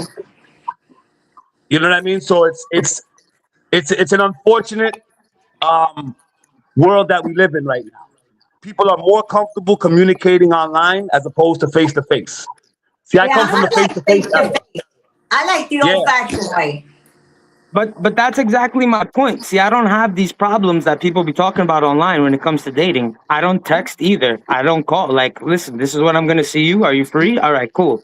This is what we'll meet, and this is what we'll do, and then we'll talk then. It's very simple. Yeah. And you We're call humans. her. We make communicate in life. I want to see call. you. I want to, feel you, Yeah. your There's always presence. Like, what the fuck am I gonna do on the phone? no. Listen, there's always going to be exceptions, right? But I'm always talking in general, right? This is just in general.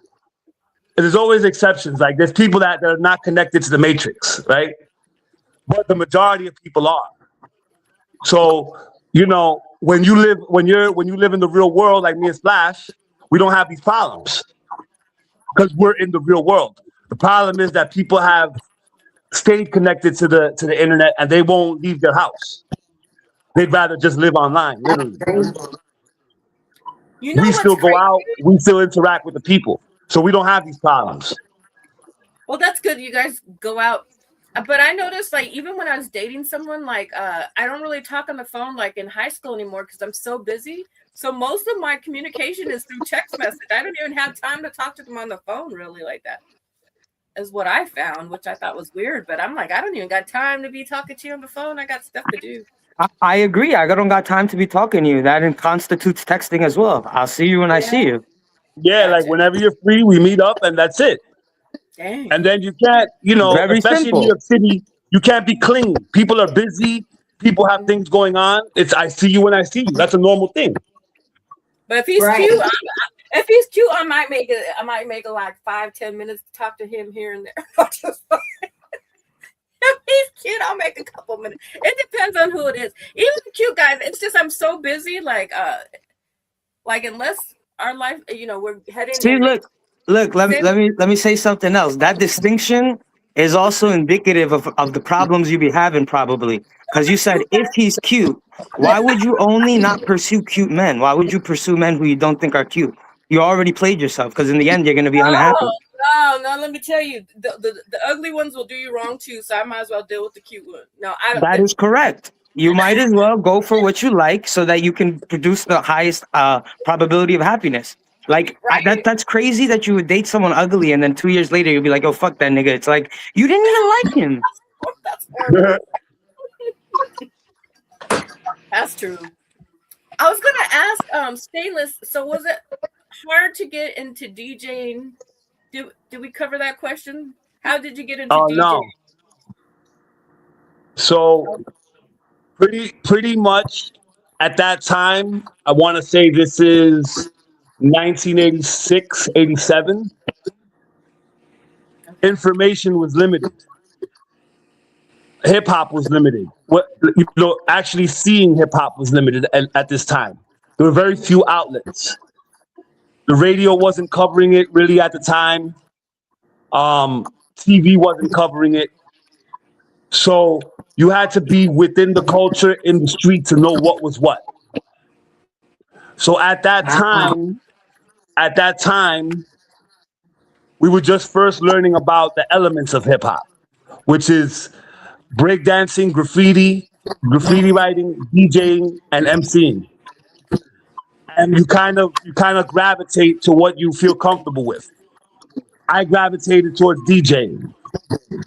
Now, like I told you before, people at that time wouldn't really teach you anything. You just had to learn it on your own.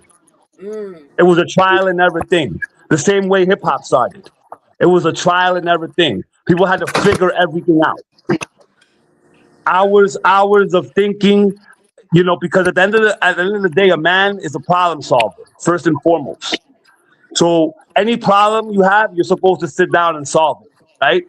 No matter the time it takes. That's what we're built for. Okay.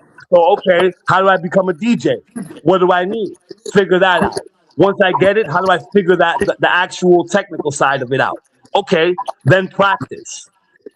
All of these things led me to be a DJ. Actually doing it, being proactive. Not saying I want to do it, actually taking the steps. Yes. Without any information readily available, without anybody willing to teach me. Because once again, a man, first and foremost, is a problem solver. He was put on this earth to solve problems. This is why we're in the civilization that we're in. Because men throughout history have been solving problems to get us to this point. Let's not breeze over that. Right? This is very important. So a real man solves problems. So again, you asked me, how did I become a DJ? There were obstacles along the way, right? First, learning what is a DJ, then getting the equipment, then practicing, learning how to practice, right? All of those were problems that I had to solve. Mm-hmm. Then, like I said before, I treat everything as a trade, practice, putting the time in. So that's what I did, becoming ingrained in the culture. This is before everything was on TV, right? This is before it was on the radio. This is before the information was readily available. You had to be in the streets, in the culture, around the people that were doing hip hop, that were living the culture. I have a Not question just about people that were fans of it, people that were doing the actual elements. They were DJing, they were rapping, they were breakdancing, and they were graffiti. They were writing graffiti. I have a That's question. how I learned. Yes. Is anyone in your family, are they involved in music too, or are you the first one?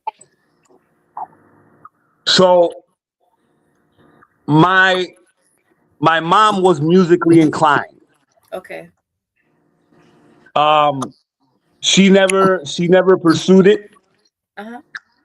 She wound up becoming a manager. She used to manage New Edition for a brief time. What? Oh. This was when they were making their first. I'm moving in your mama's house. This is when they were making their first. This is when they were making their first album. Oh my God. Once the album blew up, they blew up, and then they got real professional management. But she was one of the first to manage it. So she knew it. That was, and managed them. Yeah. Well, and another thing that's important to note is that she was tied into a lot of the early Florida movement in music, which was the bass movement. Wow. Hey, So like Ghost Town City DJs, that whole movement, that whole bass movement, she was a part of all that on the management side. We need to get your mom on here next. We need to interview her. Well, no, my mom passed. My mom passed in 2007. Oh no, I'm sorry to hear that. Oh no. Yeah. Oh no. But that's really the only musical background besides me. Oh wow. And then I taught my brother, who recently passed, unfortunately. Oh God. Can you hear me? Yeah, I can hear you. We're listening. So we can hear you. Mm-hmm. You can hear me? Yes. Okay. So then I taught my younger brother, right? Uh-huh. By this time, I was already rapping. So this is already 97, 98. Okay. Going into early 2000. Okay. Then I taught everybody else on my block. Oh, dang. So there were a lot of guys that showed interest, So I've always been a teacher. Nice. And then people, allow people to develop their talent, right? Mm-hmm. And then, offer guidance along the way. Weren't you scared? I would be scared. I mean, I think it's wonderful to learn a craft, but when you're first starting to DJ or rapping, did anyone make fun of you? Were you scared at any point doing this? Or were you so young that it didn't even bother you? No, what it is passion overcomes everything. Okay. So your passion will overcome your fear, your anxiety, your doubt, especially at a young age. Okay. Passion is very important when it comes to something that you choose, like how you choose to express yourself. Uh-huh. Directly correlates with your passion. Okay. And and that develops into your talent. So whatever that, for people it's always something different, but it starts with passion. Passion is what keeps you up at night. It's what makes you do research. It's what makes you figure things out. It's what makes you look past your fears and your doubt. Mm-hmm. You do it because you love it. Okay. And then once you do it because you love it, you eventually do it because you do it. Just like you breathe, just like you eat. It just becomes something that you do. Nice. Well, you're lucky to be in a place where you're surrounded by music and the art. Yes, New York. Yeah. You're in a great place to be, where a lot of people go for all those different things: music, the food, the culture. The thing with hip hop is what people forget sometimes It's that it's all about working with what you have. Mm. It's all about working The with what you have. struggle. The struggle. We all know about the struggle. You're never gonna start with a well-oiled machine, right? Okay. You're gonna have some pieces to the puzzle. You start there and you build there. Mm. You allow your talent to outshine your lack of whatever, right? Right. It's all about your talent and your expression. If it's really good, if it's polarizing, if it gets people's attention, they won't care about the other components that might not be there. Mm. That's what it's about. That's Yeah. true. The Wow. That's confidence when too. people can absorb real talent. Real talent will always impress people. What happens is that these platforms suppress real talent sometimes, and it becomes economic. But real talent will find a way. Mm. Since you're in New York, we always hear that it's like rough, and there's different parts of boroughs that are rough. Like we have rough parts in LA. Was it difficult growing up in Queens? Is it a neighborhood like that? My neighborhood was, if I want to say on a scale of, let's say a scale of 1 to 10, I want to say we were a strong 7. Okay. We weren't a 10. We weren't as dangerous. There's more dangerous hoods than mines in Okay. Queens. We have Okay. Queensbridge, we have Southside Jamaica, we have Far Rockaway. Those are some of the more dangerous places in Queens. Mm. But we were still, if that's 10, we were about a 7. So we still had our share of everything. How big is Queens? Is it like 10 miles or is it further than that?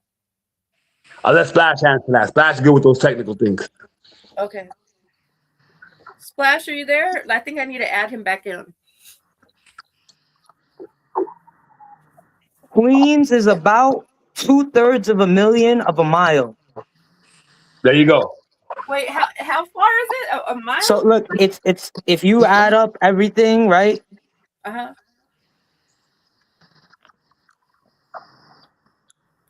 How many miles is Queens? Yo. I'm here. Can you hear us? Oh, okay. Yeah. It's about 110 miles. It's 300. I mean, not 300. 3 million plus people. Wow. And you said Look it's at that. 300 miles? Did he say 300 miles? No, 110. Okay, 110. 110. Okay. So that's kind of big. That's pretty big. If you were to take away Queens and make it a city in America, it would be the 7th or 6th largest city on its own. Okay, so it's Wow. pretty big. Wow, I didn't So we're realize it bigger was than that most cities in America, just as Queens. big. Oh wow, I didn't know that. I always 140 languages, 800 dialects. Oh my god, that's a whole bunch of good food over there. We got the I believe we got the best cuisine. Now I haven't traveled enough, but after I do that, I'll come back and let everybody know. But I'm telling you, I need to pull up with my bib on. I'm looking for some food over there. We definitely got to Tune go in over to there. Savory Sunday Selects. Great Say that segment. again? Savory Sunday Selects. Great Hell yeah. great segment that does. Yeah, I would love that. Okay. I love me some food all the time. Okay, so let me see. I have another question. Dahlia, you can ask while I look for my next question. Okay. I asked them a lot when you were doing technical, but Okay. I just have to say these two guys right here, these two men, very intelligent, very smart, very talented. The way they put everything in perspective, yeah, I'm very impressed. I like the way they express themselves about everything. I'm so glad the Thank music you. isn't about like hey ho. They're very, Thank you, Della. very, very two nice, very nice young men. You're not going to find anything nicer than these two guys, especially going to New York. And their documentary too. A terrible way of people, but you know what? It's there's always somebody everywhere.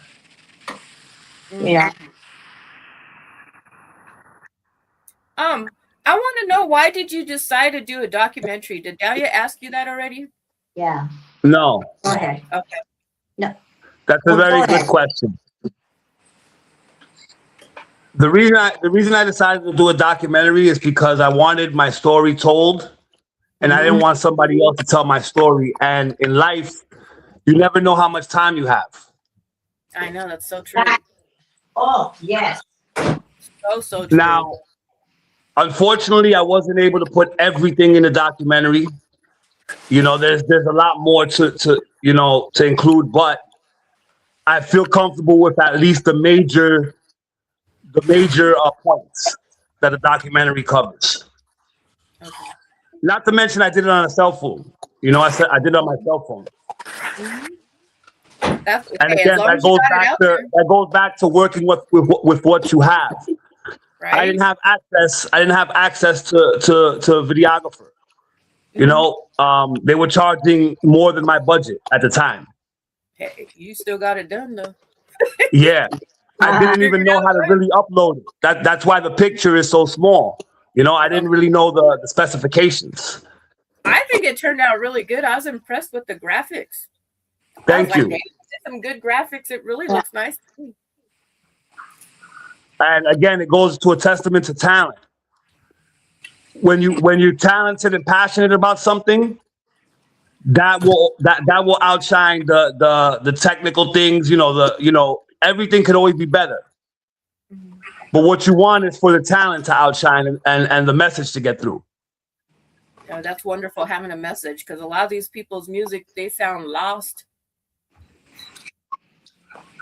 You know, everybody has their own journey, right?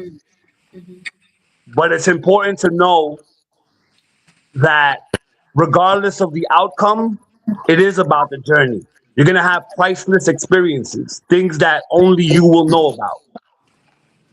Yeah, that's what I saw in your documentary. You had a lot of priceless moments that I thought that was pretty phenomenal. That's the most important thing of my story.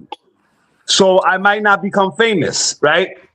But that doesn't take away from my journey. So a lot of people who do something, they want to be famous, they want to be rich, but don't underestimate the journey, even if you don't become famous or rich. But what I gathered is you've already won in some spaces. For you being you and the things that you do, you already had some wins. Like, you were incarcerated at one point, and you got recognition on a radio station, from my understanding. Yes. Rest in peace, K Slay. So how that came about was K Slay had a show every Thursday night on Hot 97, which at the time was the main radio station in New York City. Right? Nice. So K Slay had the 12 o'clock midnight slot. Okay. So he would really cater to the jails. He would really play street music. That was his brand, right? Okay. He would always have guys that weren't always famous or known go up there, interview them, let them rap, let them play their music. So one day he decides to do an album, like a compilation of, street music. But he knew that he had a large audience in jail. So he says, he hosts a contest. He says, listen, send me a voicemail, right? There's the phone number. Record a voicemail, 16 bars, promoting my album. And I'll play the best one. Wow. And I happen to win. The first right there. Yeah. That being said, he also mentioned it in his next article in The Source. I mean, Double XL magazine, not The Source. That's the one with 50 Cent. That's with 50 Cent, Eminem, Dr. Dre on the cover. That's when 50 Cent first signed a deal. Nice. Now, I remember that magazine. Something I did leave out of the documentary. But I'll share that here, which is part of that same story. So at that time, Tony Yayo was incarcerated. Okay. In Rikers Island, which is where I was at. This is 2003. This is when 50 Cent, first puts out his album, biggest thing in the world, right? Yeah. So once K-Slay plays that that audio on the radio, right? Tony Yayo requests to meet me, like, he wants to see if I'm the real deal. So I rap for him. He loves it. Next thing you know, he brings the manager at that time of Shady Aftermath, the A&R / manager. He was Eminem's manager, for many years, and then they wound up coming with their label, which is where G Unit was signed to. Nice. So he comes. Heavy hitters is who. Yeah, so he comes to the visiting room, right? The visiting room is closed off. This is a very important guy. I rap for him, right? Wow. He loves it. He finds out I'm doing minimal time. At that time, he gives me his cell phone number, which cell phones were just coming into play. Right. Okay. Well, we're still kind of new in 2003. So this is his direct line. This isn't even an office line. And one of the biggest mistakes in my career was I convinced myself that was not a good idea. So sometimes your own negative behavior can lead to your downfall. Yeah. You can kill your own opportunity. That's true. By allowing negativity to take over instead of having a positive outlook. That's true. Right? I was thinking, all type of foolishness.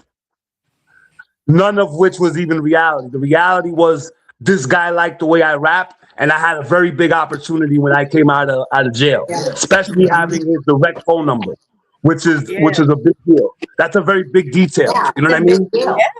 Yeah. One thing is the office line where you probably never get through, but having a direct line at that time was not common. Executives didn't give out their cell phones like that. He just really believed that I was the next guy. Dang.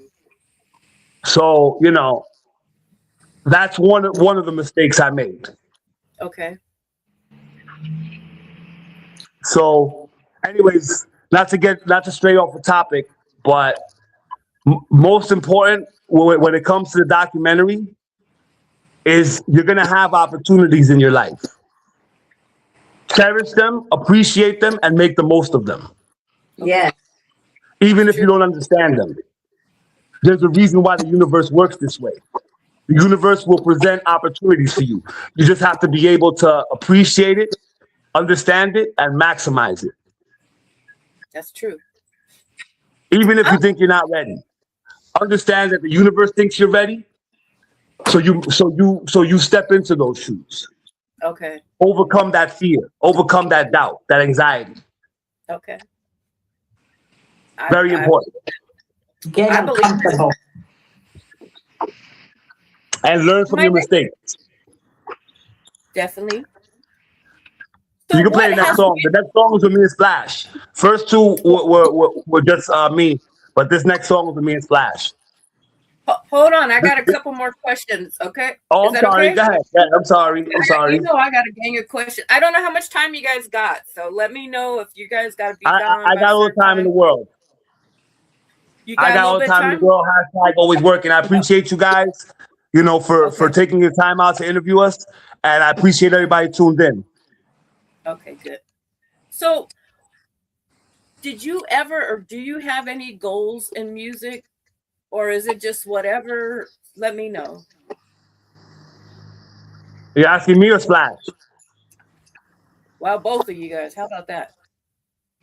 All right. I talk for a while. If Splash wants to answer that, then I'll answer after. Okay. You said, what is my goal in music?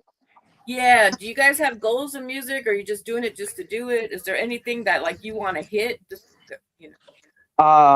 There's no milestones, if that's what you're asking specifically by hit. The goal at this time, how you doing, brother? Sorry.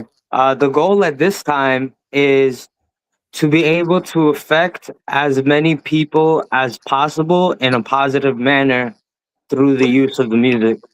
Wonderful. Nice. Yeah, wow. That is wonderful. What about you, Stainless? So, very much along those lines, I do it for the one person that might hear the song and be affected. Okay. So again, it's not about numbers, Okay. right? It's about individuals who are affected by the art and love it and cherish it. Yes. Okay. Sometimes you don't know exactly who those people are, Right. right? So we put it on a platform. We make it available for whoever comes across it, you know what I mean? And gets it digested and is inspired by it, regardless of the number. Right. That's what it's about for me. And I understand that I may never know the number. I understand that there are people who have heard my music throughout the years that I'll never come in contact with. And I'm okay with that as well. That's part of the art for me, right? Uh-huh. It's like when artists pass away, right? They don't realize how much their art reverberates when they're gone, Yeah. right? Yeah. But it's still there, is the point. Uh-huh. Yeah. So I focus on great art, not on numbers. Gotcha. Good. Okay. Okay. How did your parents, or how do your parents, because I know SPLIZASHH, your parents are still present, right? How did your parents feel about you being in music? And same thing with you, Stain. How did they feel about you being in music? Were they supportive? Some people, their family doesn't support their music endeavors at all. Yeah, my parents are pretty stereotypically classic Asian family, so they don't support this type of like the arts, you could call it. Oh, I know most are like, just get a job. I know that's kind of the background I come from. If they're not paying, why are you doing it? Is that kind of No, what you do? even if I were to make a significant amount of money, my parents would never respect being an artist as a profession. Dang. Yeah, And I they're think you're just not they're the just only old one. school A like lot of that. That's okay. Yeah, that's rough. That's rough. What about you, Stainless? Did your mother support you being in music? So for me, luckily, both parents supported music. So my father didn't have a music background or understand music, but from a young age, you know, he supported me as far as getting me my first DJ setup, right? Nice. Giving me money to go buy vinyls, right? Economically, he supported, That's sweet. Okay. right? Uh-huh. Later on, when I started actually rapping and studio costs was an issue, I was already, you know, working, making money, that type of thing. So I supported my own situation. But early on, yeah, you know, both my parents were supportive. Okay, that's great. That's important to know. Mm-hmm. Most kids don't have that. Yeah, a lot of parents are like, just get a job. They just want to see the money coming in, so we'll quit asking them for some money. Yeah, you know, it's also the type of thing where you have to kind of see beyond that. Even if your parents aren't necessarily supportive, you have to kind of figure it out. You know, that's just part of growing up. That's part of being worthy of a trade, right? If you want to be a plumber, you have to buy your own tools, right? Yeah. Then you have to put the time in to learn those tools and learn the trade. So that's any art, anything that you want to do basically in life. Right. Yeah, I You get have it to because I figure it didn't out. get. Yeah, I wanted to do like dance classes and do a lot of different things, go to certain schools, and my mom really wasn't like supportive of that. Plus, her life, you know, she's a single mother, so she couldn't really invest in me the way I wish she did. But I had to just like, I could, even for acting gigs, a lot of the time I didn't even have like an outfit to wear. And you know, Now, I'll say this. Now, because of the internet, information is readily available, so it's a little bit easier, Yeah. right, to do things.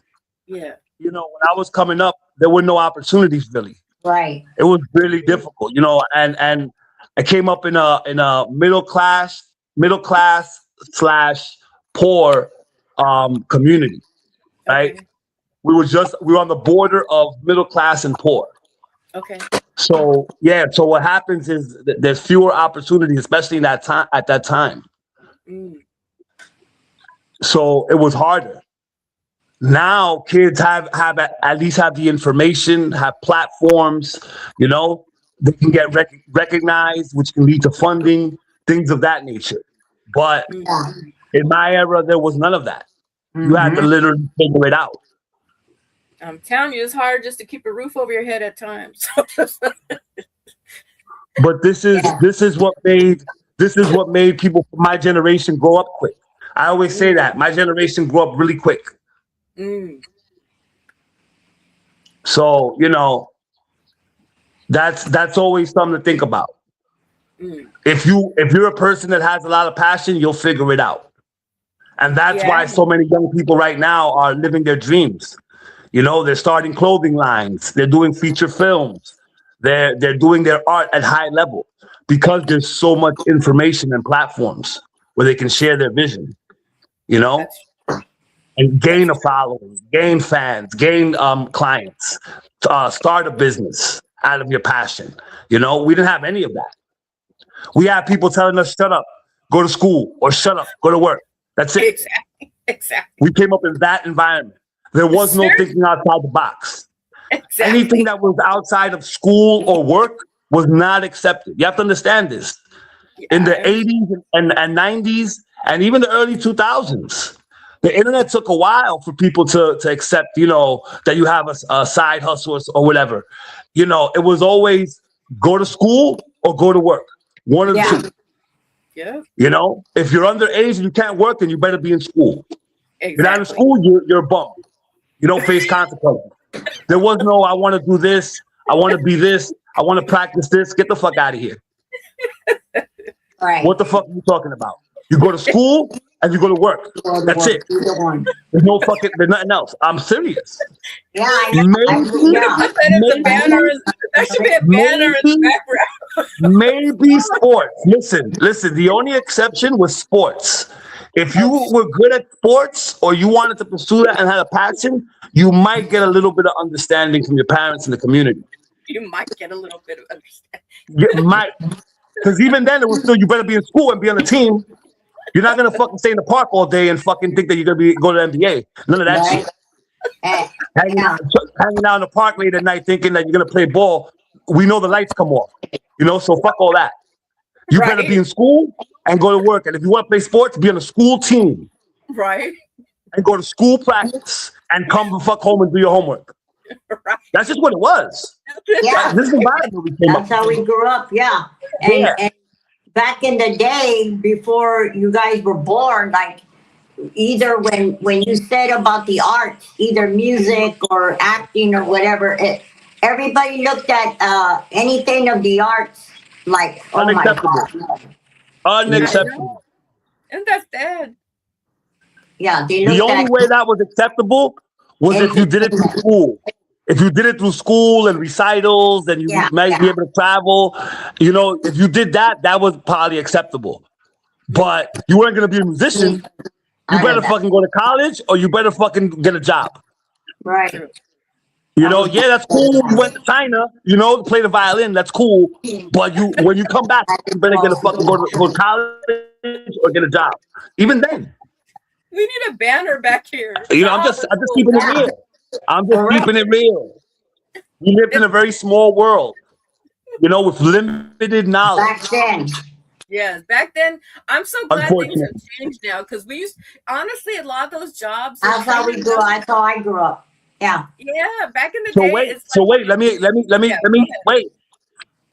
Let me come full circle, Spice. Okay, my generation is the first generation to bridge the gaps. Meaning, my generation and their kids, right, share the same culture, listen to the same music, dress the same way, are on the same internet, right, on the same platforms, share the same current events.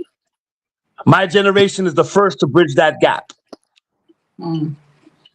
So all the kids after, right, that are coming up now, they have parents that will support whatever they want to do because they have outlets, right? You want to start a podcast? Here you go. You want to be a dancer? Here you go. You want to be a rapper? Here you go. Because my generation understands the arts, because that's what we wanted to do. And we understand the internet.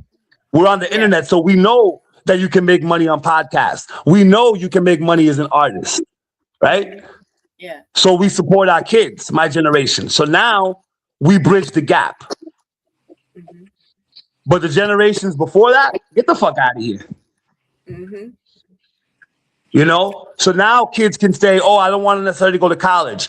I want to be in media full time." Okay, son, what do you need? No, this is a reality. Right. This is why there's such a shift. This is why there's so many young people right now that are succeeding, that are following their dreams. Old, they're like VPs, and they're millionaires. Yeah, and they're millionaires, and nobody knows it. But they're millionaires because they live their passion and they figured out how to monetize it because the platform is there and the information is there. We didn't have either or. True. So, that's great. That's a great thing. Okay. I know. It's nice that now we can actually explore our talents and our interests instead of like being stuck to the boring ass job. I feel like those jobs are just training us to like go work in a factory or something. I'm so glad it's a different time era now. Yeah, absolutely. Absolutely. A lot of those jobs are freaking miserable. I want to jump into a different subject. You talked about DJ K Slay, and I was curious, how did he pass away? Do you know? K Slay passed away from COVID. From COVID? Yes, K Slay died from COVID-19. Oh, so this is recent then. This is fairly recent. Oh no, that's horrible. I want to say 3-4 years. Don't quote me, but around that time frame. This is recent. Oh no, that's a lot of our friends. He was a late case of COVID. That's horrible. Our friend passed away from COVID as well. Yeah. That's how Dahlia and I know each other. I'm sorry to hear that. Yeah, that's how we met. It was through our friend passing away, and we were working. COVID, yeah. I also lost. So another thing to note too. The first case of COVID was found in my neighborhood, Elmhurst Hospital, Elmhurst, Queens.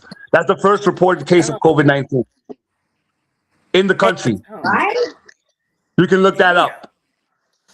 Oh no! Elmhurst Hospital was the first place where they found it and diagnosed it as COVID-19. Wow, that's horrible. We had the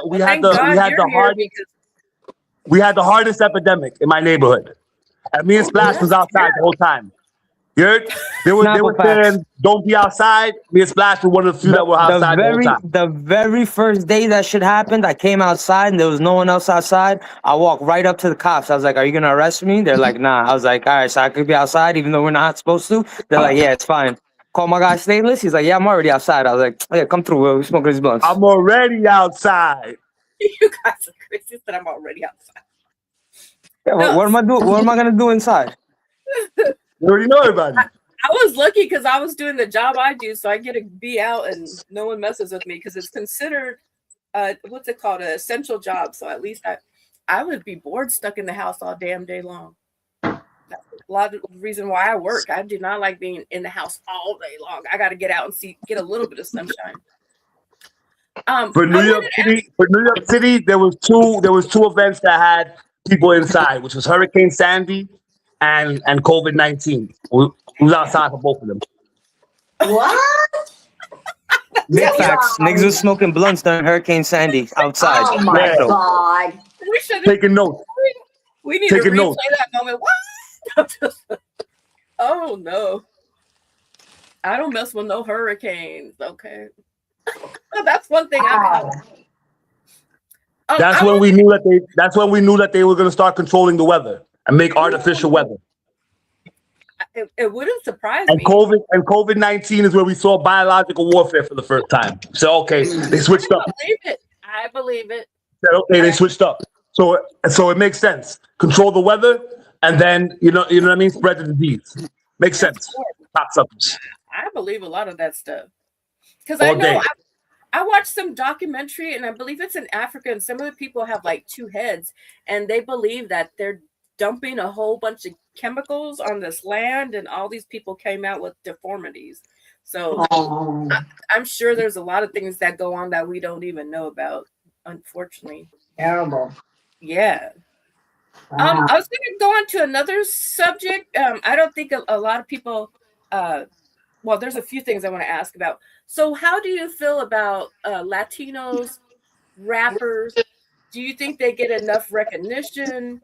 Because we were listening to one of your friends in the documentary, and he was speaking in Spanish, which I thought was super awesome because a lot of the times there's probably great performers in Spanish, and if you're like me, I only know English. You're probably missing out on them. Like, do you think they get enough recognition? How have they impacted hip hop, or what are your thoughts on that?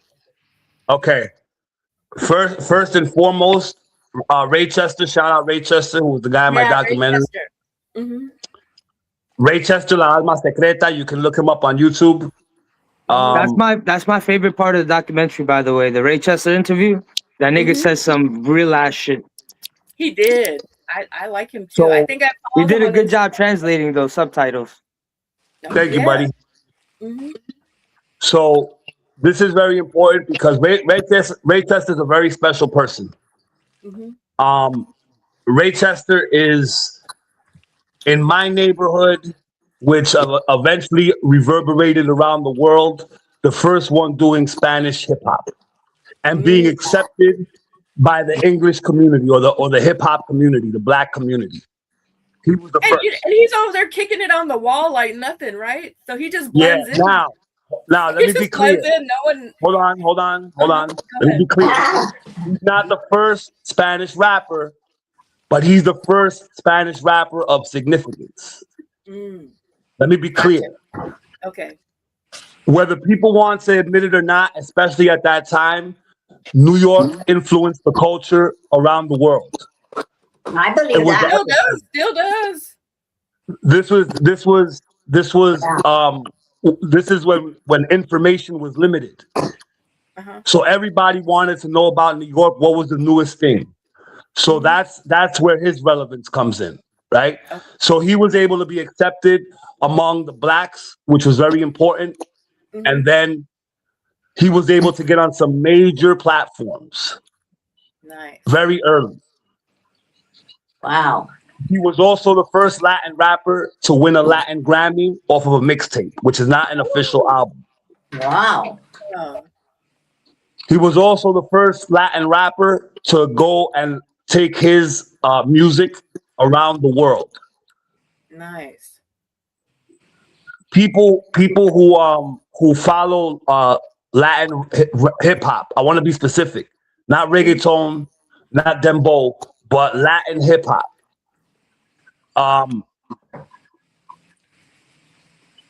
Ray Chester, he would be high up, Nice.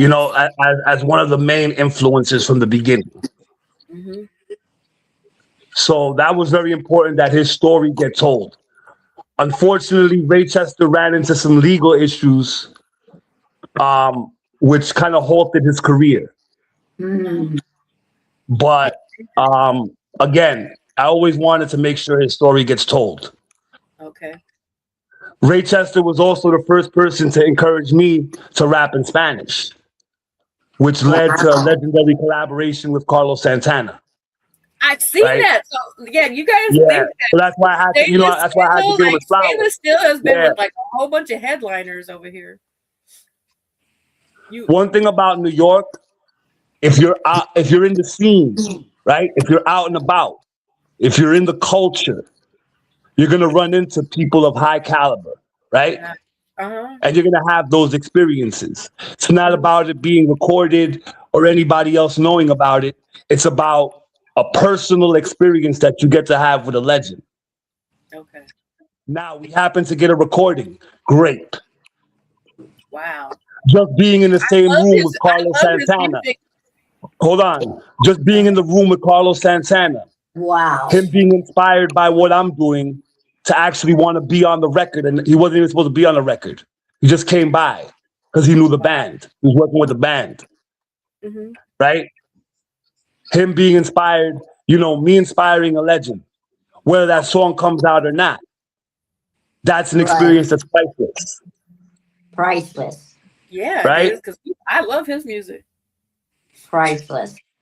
So that's why I always talk about the journey, why the journey is so important. It's not about where you end up necessarily. It's about your personal journey and experiences that you get to have. Who you meet down the way. Who you Where meet does down your the way. art take you? Now we live in an era and time where your art can take you around the world if you do it at a high level and you invest in yourself and you believe in yourself. So those are all wins. In my time, those were things that were far-fetched. There were gatekeepers. There was high barrier of entry as far as economics, as far as recording, even to get into a studio, to even create before the digital era. We're talking about analog, 24-track, reel to reel. You didn't just get in the studio like that. You had to have an extreme talent that somebody be like, you know what? Yeah, I'm going to pay that cost. Because at that time, it wasn't about the cost. It was about somebody believing in you enough to pay the cost. Exactly. That's how it and used do to the labor. And because it was very labor intensive to actually make a recording back then. Now in the digital era, it's simple. Different. You can get a song back in minutes and put it on the internet, and the whole world can hear it. Yeah. Back then, it took weeks to get it processed, and then mixed and all these things. So it was a big deal. That's true. But New York is always that type of place where if you're out and about, you never know where you're gonna end up and who you're gonna be in a room with. Yeah, those are wins, because not everyone's going to cross paths with those people or get to sit down and have conversations with them or do music with them. Those are like major wins to a lot of people we know. They'll never get those experiences. To me, those are wins. You remain yourself and you perform at a high level as a professional. And that will always be respected and appreciated. You remain, because remember, the higher up you go on the chain, the more fake the people are. So they appreciate real people with real talent. That isn't doctored by technology, live and direct. Right? So again, you remain you and perform at a high level, whatever it is you do. I can listen to him all night, just talking. Yes. Oh my God. Listen, if you're a janitor, listen to me. If you're a janitor and you clean a room where Jay-Z is in, but you clean it, you remain you, right? And you perform at a high level, he might give you an opportunity. You see how that works? Yeah. Because people respect people that are authentic and perform at a high level regardless of the situation. That's right. Again, the janitor could be asking for an autograph, 5 minutes with the janitor walks in and performs his task at a high level, leaves the place spotless. Yeah. Again, You're gonna remember. That's the lowest example if you want to say quote unquote. You do what you do and remain you, and people will take notice. Yes. That's the most important thing. People always want to change because they think that somebody of importance is in the room. No, you remain you and perform at a high enough level that somebody who is important will recognize. People that are not important don't recognize. Remember that. People who are important, they recognize. People who aren't important don't recognize. You definitely need to do a presentation on all this, because we think we know it all, but that's a gem right there. That's a gem right there. So I always told Splash, my most important thing that's intangible is to teach you how to move in a room full of vultures, the famous Jay-Z line. Yeah. To act accordingly. Yeah. Most important thing. I think my guy's been ready for a while now. He's the There only is guy that I trust to close the deal. there is a lot of vultures. I have full confidence in my guy. You know what I'm saying? Mm-hmm. I got a couple of questions. Well, I have a lot of questions for you. So tell us about tell us about how you cross paths with T-Pain and Plies. Oh, okay. All right, so that's a great story. And Talib Kweli. I love me some Talib Kweli and Rick Ross. Well, Tell us these about were those. these were all different times.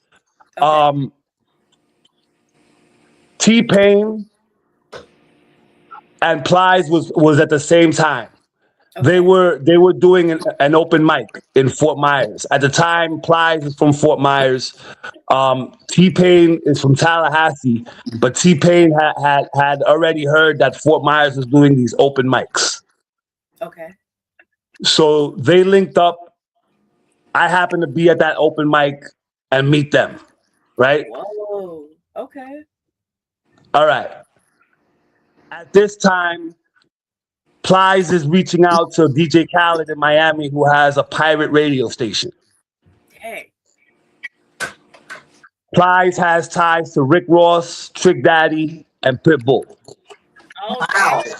Those are all So before you can get on the radio station in Miami, which is the main radio station, which is Power 105 at the time, they had to come to a smaller city, which is Fort Myers, try to get on the radio station there, generate a buzz, Okay. right? Uh-huh. T-Pain was already working his record with Flow Rider, which was Low, the famous one. Mm-hmm. DJs were playing it, and it was starting to get a small buzz. So he kind of had the way in, Nice. right? So I'm around all these guys. You know, they're all trying to get their songs on the radio to actually start crossing over, and then eventually, me and T-Pain end up in the studio. Oh, dang. We do motivation. Oh, yeah. I was watching that. But he at the time was doing auto tune. He wanted to introduce auto tune. Okay. I wasn't really fond of that auto tune shit. I said I want your natural voice because you can sing. Yeah. So that's why that record has his natural voice on there. Nice. So we do the record, and then maybe a few months pass, and they wind up getting signed. Dang. So Wow. T-Pain goes to Convict Music, right? Akon gets him first, Hey, Akon, I got and pictures. Plies goes to Atlanta. Plies' first single is Shorty and Bartender, which T-Pain is on. These are all major songs. Yeah, I don't know Yeah, if you know, but I'm on the first promo tour uh-huh. for that. Okay. And then I make this, at the same time, Khaled is coming around, opening up, Trick Daddy, that whole circle, Ross, they're all working together. Right? Yeah, I'm They listening. all have a movement bubbling. Before they flood the airwaves and all get signed and everything, they're still grinding. Few of them are getting signed here and there, you know what I mean? But this is very early. This is like when the first records are coming out. Well, so that's a major thing. You said, "Oh, I'm not gonna get famous or nothing," but you already been around all these A-list people, so I don't know how you. So let me give it to you. So let me give it to you straight. Okay. That was my first industry experience, right? Okay. Uh-huh. Seeing how the industry is from the inside, how these tours happen. Okay. That aspect. Mm-hmm. So, everything is 5-star hotels, big stadiums, big venues, These are huge records at this time. Yeah, you're living the dream. Yeah, these are records that shot up. These are records that shot up to the Billboard quick. Yeah. So, there's a lot of money behind this whole movement. You're blessed. So I commit the second biggest mistake ever. Mm. which is I was involved with a girl, and Oh, she was stressing me, right? I leave the tour, oh man. she's already with somebody else. I try to Oh, go back, and they already filled my slot, oh, damn. and they go on to all blow up and be millionaires. Oh. I'm telling you, sometimes it feels like you're most productive when you're by yourself. Unfortunately, I hate to say that. It is. That's the damn truth. It's a damn shame because I would love to like have the Uh, partner. You're better off Let me finding by let me tell yourself. you something. Let me tell you Yeah, guys something. You live and you learn. right. Yeah, You know, sometimes you have to go through things to learn. It's just exactly. part of life. That's life. Yeah. You can't have regret. Everything has meaning and purpose. A meaning, Yeah. a lesson. And always remember that the game is never over until it's over, right? Uh-huh. That's So true. you can take a loss, Uh-huh. right? Teams take a loss all season, but they wind up in the playoffs and they make it to the finals and they might, again, the game isn't over till it's over. Oh, you got to be a coach in the music industry. You got this down. Don't You need to take be your selling your marbles and go home. courses. Like, I need to sign up for a course. Don't Yeah, pick you up need your to Well, we be can like, marbles and go consultation. home yet. yeah, this is what you need. You need to be selling some Flash, courses. Flash, Flash can explain to you more on consultation for music. Oh, yeah, tell us about that. Splash. Is it Splash or SPLIZASHH? Flash. It's Splash. Okay. So tell us about these consultations. We didn't forget about you, Splash. Yeah, What do you want sorry. to know? Yeah, so what's a consultation? How does it work? How would it benefit us or our viewers? A consultation is when you seek professional advice from an expert Okay. or someone who can get the job done most likely better than you. Okay. They've been around the block, right? That is correct. So that's what I do professionally. I'm a consultant. I help people with all different kinds of things. For instance, if you wanted to take this stream to the next level or run ads or some help with the technical side or anything you Oh, really There need. we is needed help with this technical side 2 years He ago. does. We've been looking for someone to do You technical. need I'm supposed to somebody be the with the host. music and all that. I'm Well, over here trying to. I'll give you a free consultation right now. You just hire someone that understands the tech. What is like There's no point of We've wasting. we've Listen, been there's looking no for point. someone.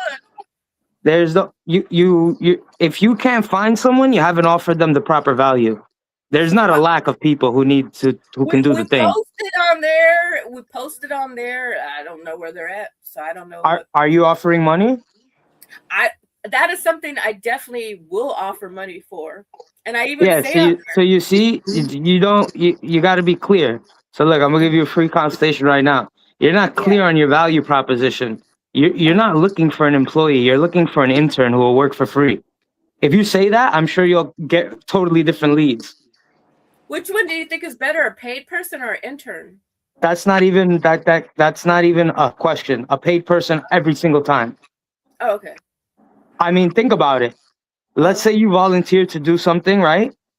Mhm. And let's say something is dependent on you paying your rent. Which task is going to be completed with the highest of efficacy?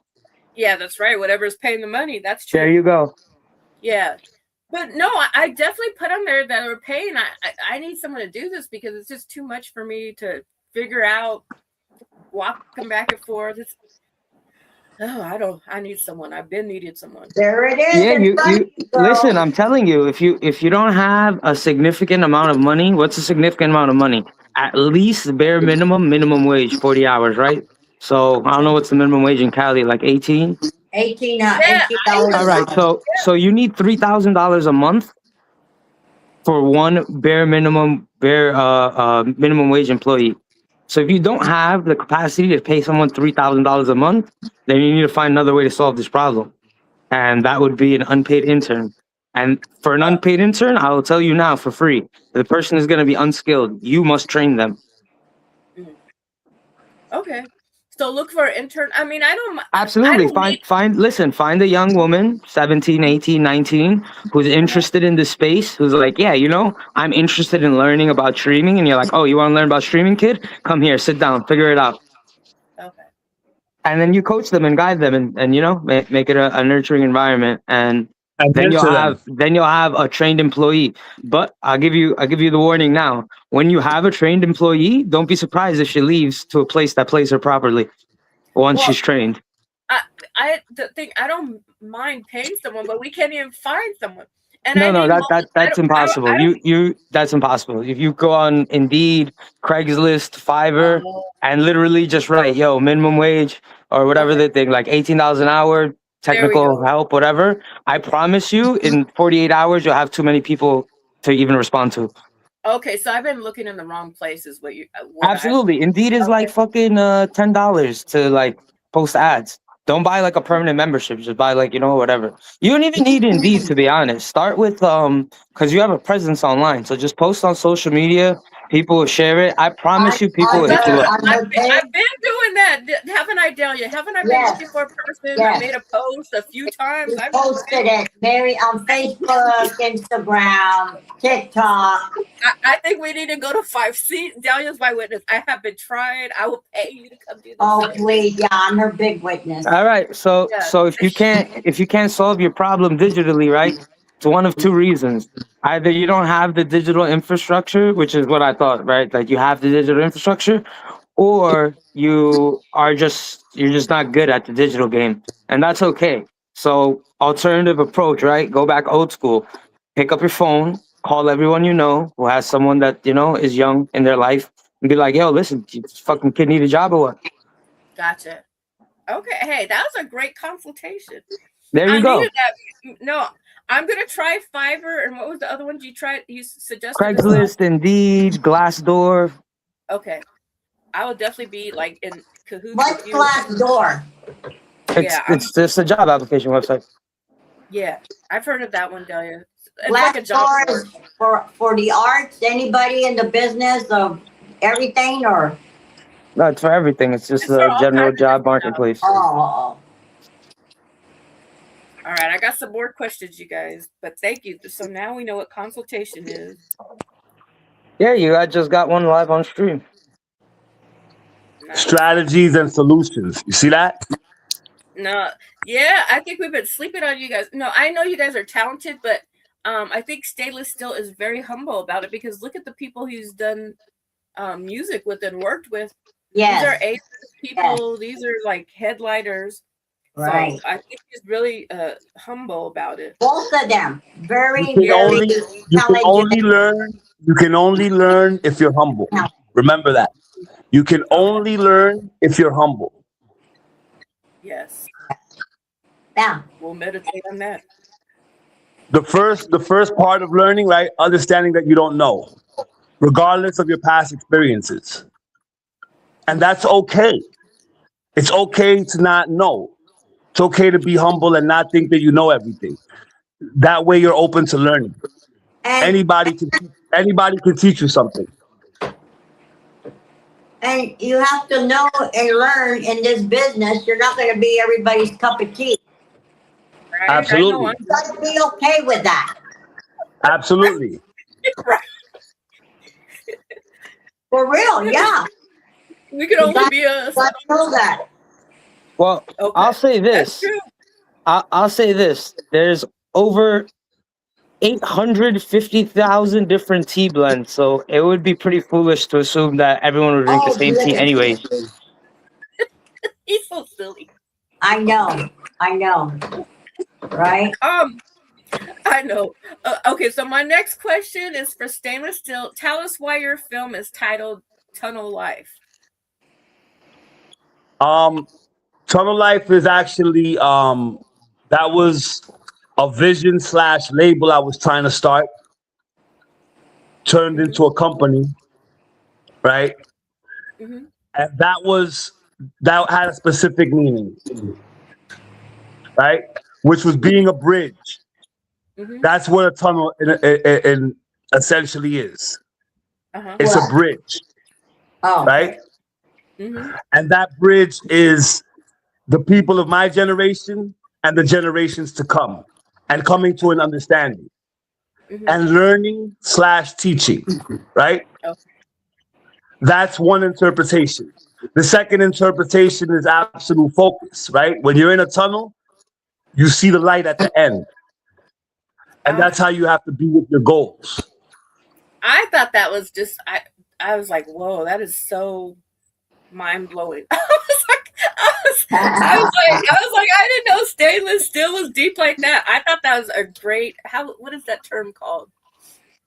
Metaphor? Is that a metaphor? But I thought it was cool. Yeah. I was like, I was like, why is he gonna do the tunnel? Like my other friend, he has an album that's called Out in the Trenches, and I'm like, I don't know about that, but and that's how I felt about a tunnel. But when you explain it, I'm like, that is Now wonderful. here's the hidden jewel. Here's the hidden jewel. You go from one place to another, right? Mm-hmm. Uh-huh. right. That means you change your environment. Always change your environment. Yes. Always elevate your lifestyle by looking at the light in the tunnel. Mm. Going from one place to another. Always elevating. Yeah. Because you're Right? constantly growing that way. Yes. And you're focused. You Right. might not understand where the tunnel leads, but you're focused on the find light. out. You're focused on the goal. And when you come out of the tunnel, you come out to a whole different environment, a whole different place. Nice. You've gone through a whole different metamorphosis of focus, which is very important. Nice.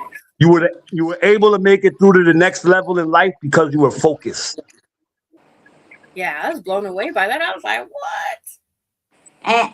And again, the way he talks and Splash talks, and my son who's a very smart, he's a writer, songwriter, and poet and all that. People who are in that kind of art, like you guys, and it may be right the way I was saying, you guys think and talk different. Mm. People who are artists like this, who write songs and poet. No, I think it's more than that. They have knowledge because there's a lot of they think different. Well, because it's sad, but a lot of the artists on the West Coast, they're so focused on like not all of them, but they're like focused on gangs and bitches and Some of them, hoes. yeah. You know what I mean? Ignorant shit. Good ones like these guys, Tupac and all them. They think different. Their thinking is different, like no other. Yeah. Well, we reflect our environment. Okay. We reflect our environment. So we're constantly striving for an elevated lifestyle.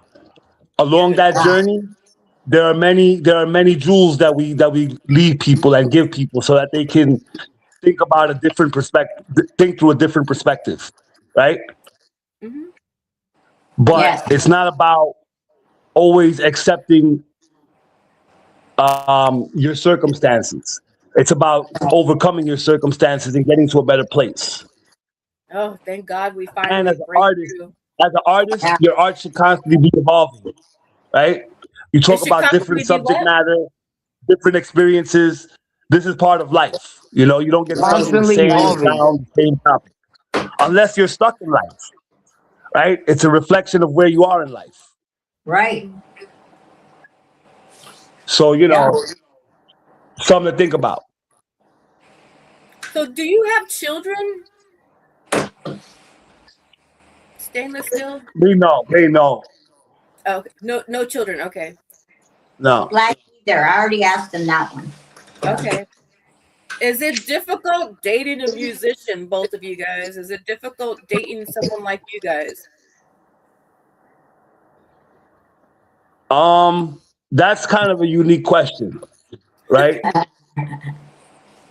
No, because there's a general musician, and then then there's specifics. But I just say dating in general is difficult. Mm. It's damn it. You would think it'd be easy. I don't know why it's so hard. Their way of thinking, Mm. the way they are. You know, it all comes down to who you're interacting with. All right. Splash there. Did he want to answer that question? Or is he busy? No, I'm here. What's the question? Oh, okay. Is it difficult dating a musician? Like for me to date an artist? Or for you as an artist, would it be hard to date someone like you guys with your lifestyle and Yeah, things that- it is pretty hard because as an artist you embody certain traits, and unfortunately the average person isn't ready to deal with that lifestyle. Now I will say this, it's typically unfair to even ask anyone to, like, you know, to go through that, but there's just certain things. So for instance, as an artist, you are always a spectacle in a certain sense. Like, you know, you have a certain spotlight on you, and it's very uncomfortable for a lot of people. And especially if you're not going to be the person in the spot, like you have no interest in doing it personally, why would you subject yourself to that? And there's a lot of nuances similar to that, like just, you know, like working late hours, for instance, but not late hours, like odd hours. No one can decide, like, there's no regularity, right? There's no consistency, like, oh, I'll always be doing this at this time. No. And most people have a hard time dealing with that because most people live a rigid structure. So I'm not saying, like, you know, there's anything wrong with them. There's just a difficulty in for the fact that very few people live a lifestyle as sporadic and spontaneous as an artist. And it's difficult for you guys, you artists, to be in a relationship because you're doing number one what you love. That's your priority. And a lot of girls don't. That is a factor. That is definitely a factor. Yeah, My they're not daughter- going to accept that. I understand because my daughter's dad was in music and rapping and stuff, and I didn't like it. I was younger at that time, so I didn't really respect it that much because I'm like, you're always at the damn studio, you know, you need to work a regular job. So I was one of those people, like, you know, when you got kids, like, you need to get a job.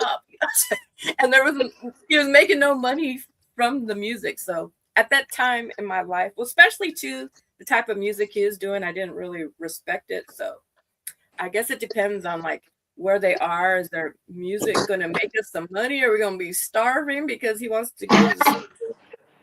I'm just being honest.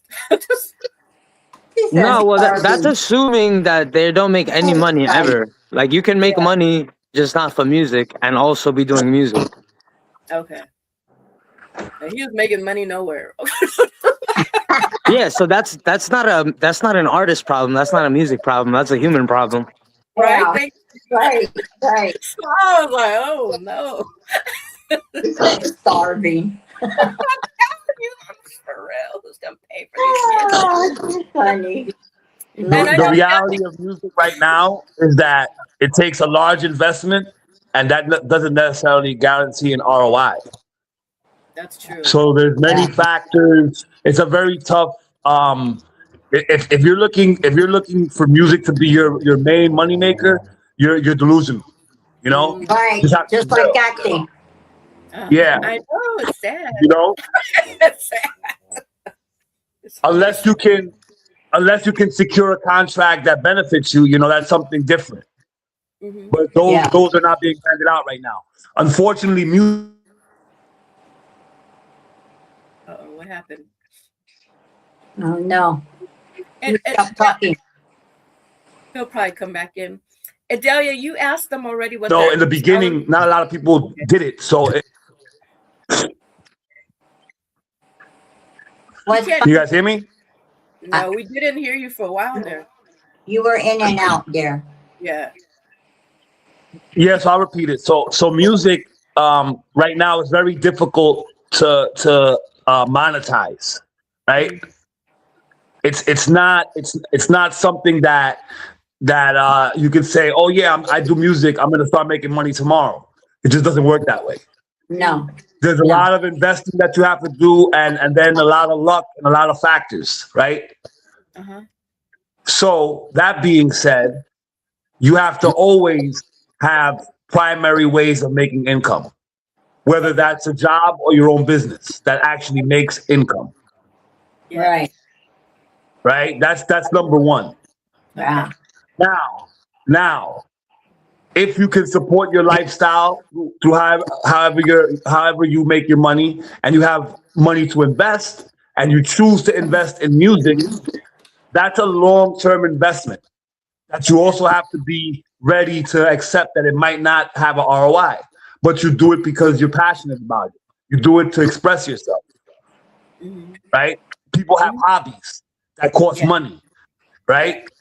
They don't necessarily look for ROI. If you can put music in that space, then I think you'll be all right, you know? But as far as struggling artists, starving artists, that shouldn't be a thing. Because again, it shouldn't be your primary source of income.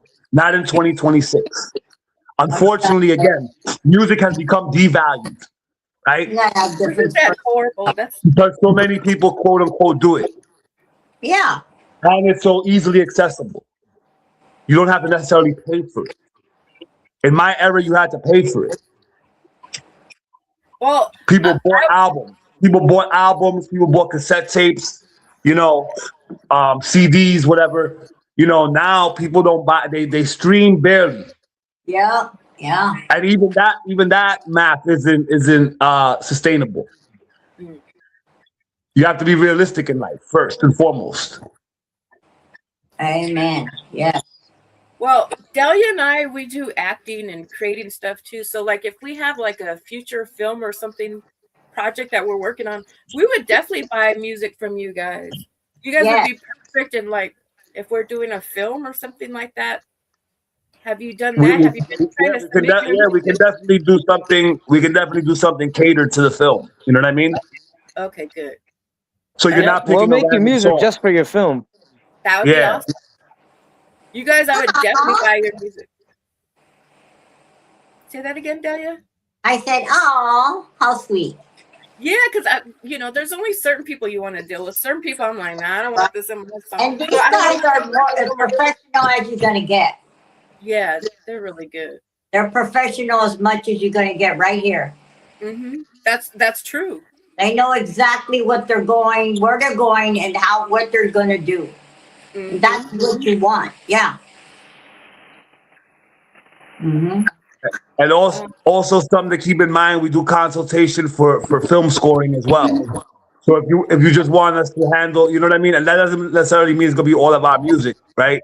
But you need music for scenes, right? Mood music. Right. We can do all of that. Okay. Oh. Just to put it out there. Okay, good. And I think that's something you guys should work on, or I would love to work on with you guys as well. I graduated from film school, so I think you guys should take your documentary and start trying to submit it to film festivals. And if you guys ever work on it anymore, like I would love to be involved. If I'm even like interviewing you guys like in a future project or something like that, just to put it out there. Me and Delia both act. If you guys ever need actors, and I travel, so if you guys ever need we're here something, I'll pull up. Me and Delia pull up on that plane. Yeah. We coming for some food. No, that's what's up. That's definitely appreciated. But yeah, I really think you guys should be submitting it to they're film great. festivals. There's hip hop film festivals, and I really want to get involved with that. One of my projects I started and didn't complete, and I was like, oh, I gotta get that in at some point, completed, and submit that to a film festival. You guys should look into that. Well, I'll tell you this much. We still have to do Splash's documentary. So maybe we could collaborate on Splash's documentary and get it done right. Okay. Mine was kind of homemade, but I kind of like it that way.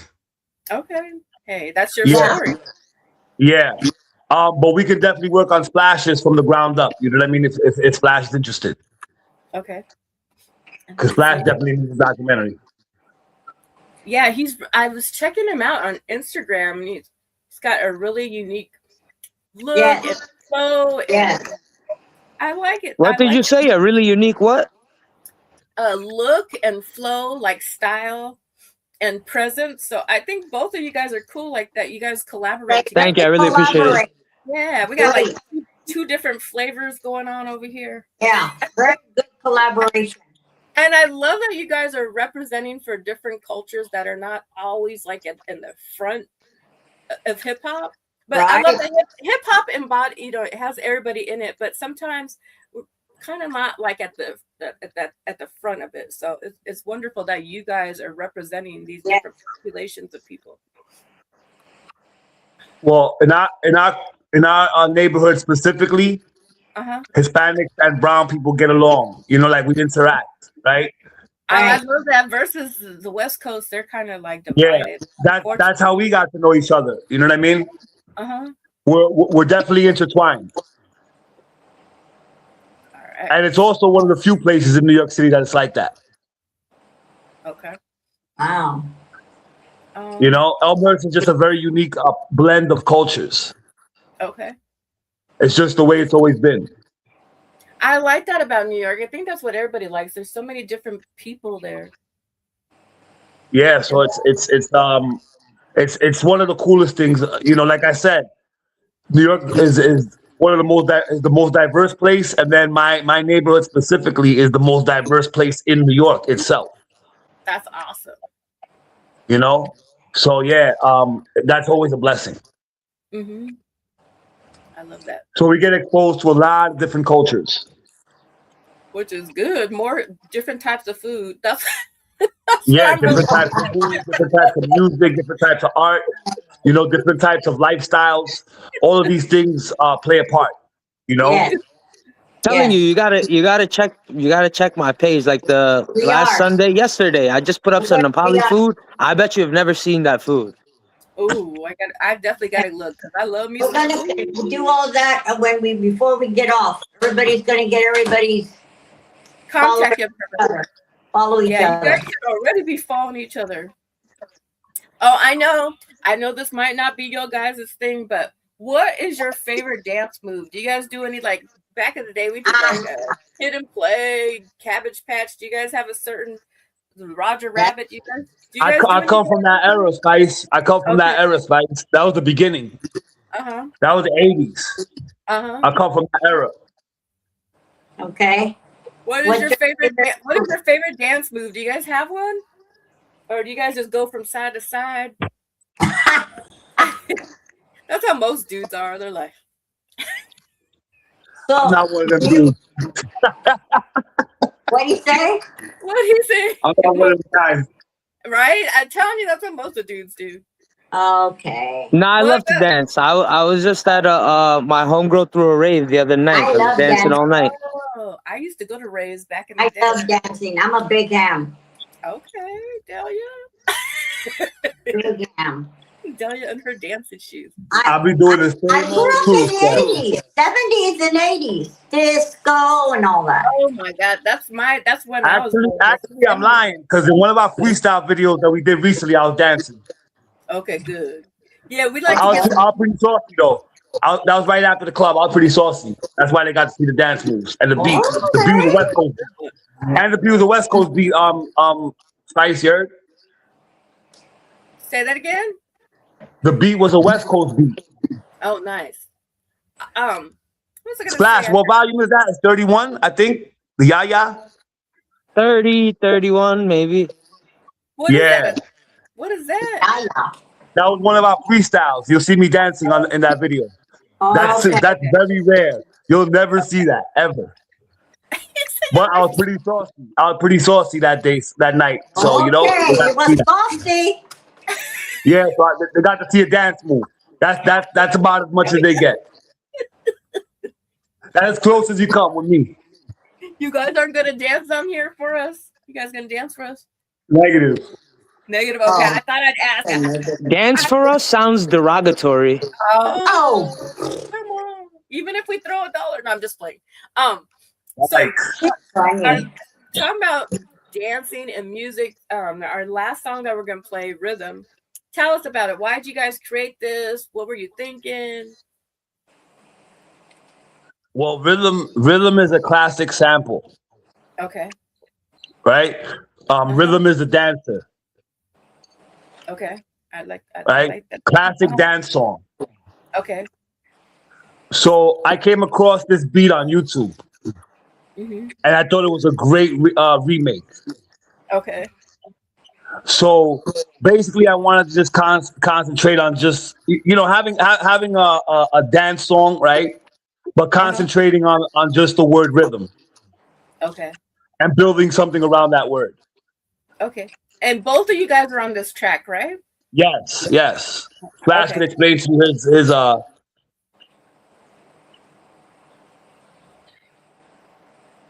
His part in it? yeah, Splash there. Yeah. I can't really see their faces. Oh, I I haven't know I I'm haven't charging played. my phone. That's why. Oh, Oh okay. yeah. Okay. Um, so how many songs have you guys worked on together? Is it just this Right one now, right now we have 250. that you guys have If you worked go on on? my YouTube page, there's a Okay. playlist that says Stainless Splash History. Oh, That has all whoa. the songs, pretty much almost all the songs that we've done. Oh, okay. Okay. All right. Is this one of your favorite songs? Yeah, rhythm is up there for me. I fuck with this one heavy. Okay. So we're gonna play Yeah, that right now. this God one is willing. dope. Okay. Give me a second. I need the And it's most. one of our newer joints. Okay, let me find it. This is one of our latest recorded songs, maybe a couple months old. Okay, let's find it over here.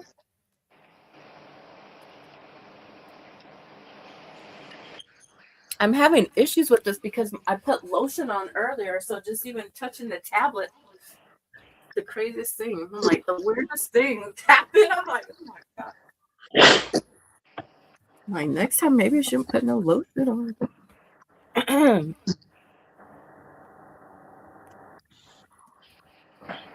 Oh, all right, here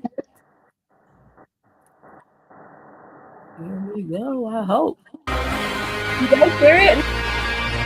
Yeah. Okay. Boom. Feel it in the air, feel your heart beating faster. Drugs kicking in is the feeling you was after. Rhythm taking over and you give it to the laughter. Tonight's gonna be a good night, rhythm is your master. Feel it in the air, feel your heart beating faster. Drugs kicking in is the feeling you was after. Rhythm taking over and you give in to the laughter. Tonight's gonna be a good night, rhythm is your master. Feel it in the air, let your body feel the rhythm. Let it take over your body when it enters in your system. Slave to the rhythm, slave to the rhythm. Let it take over their soul when they feel it in their system. Feel it in the air, let your body feel the rhythm. Let it take over your body when it enters in your system. Slave to the rhythm, slave to the rhythm. Let it take over they soul when they feel it in their system. Feel it in the trance, your body just wanna dance. Be one with the music, all you got is one chance. One night, one moment, can't let the beat escape. Rhythm keeping you at pace, letting nothing go to waste. It's your time to shine, let the rhythm lead you blind. Let your mind wander off to a different place in time. The music and your soul both combine with the rhythm. And the memory and music guarantee to stay with them. Rhythm is the answer, this the life we after. You gon' feel us everywhere. Rhythm is the answer, this the life we after. You gon' feel us everywhere. Rhythm is a dancer, praying for the years, slave to the rhythm. Rhythm is a master. Time reads slowly, the rhythm travels faster. Oh, but she don't speak. I love it when she answers. Can you feel it melting in the air? Life is never fair. Why you waiting for that rare moment of crescendo when the rhythm has a snare? The rhythm in your system's like no college, be prepared.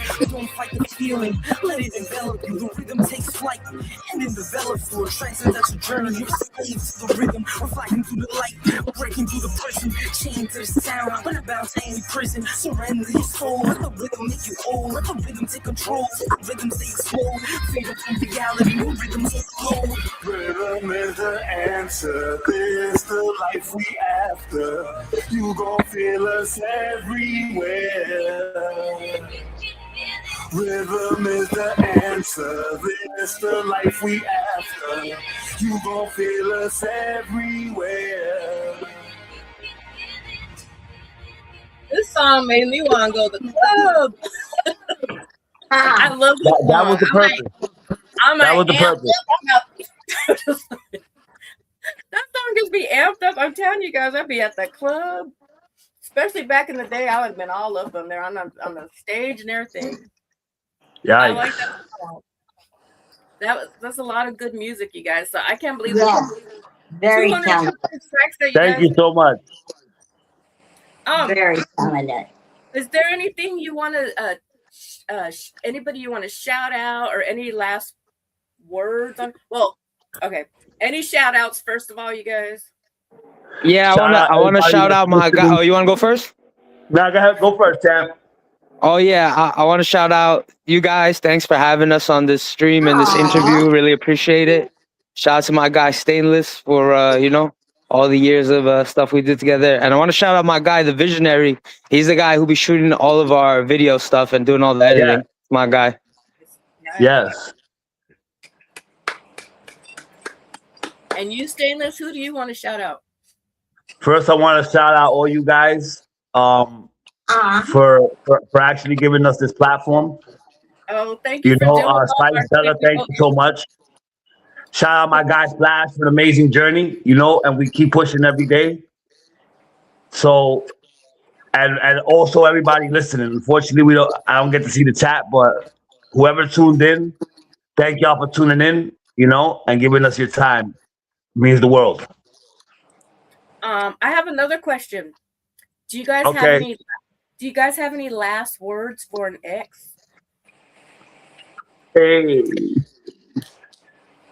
Last words? What'd you say? Do you have any last words for an ex? Some people came on here and did sign language. Nah, I don't have any exes. Me neither. You guys don't play them I at don't all? believe in that. You know, what's that mean?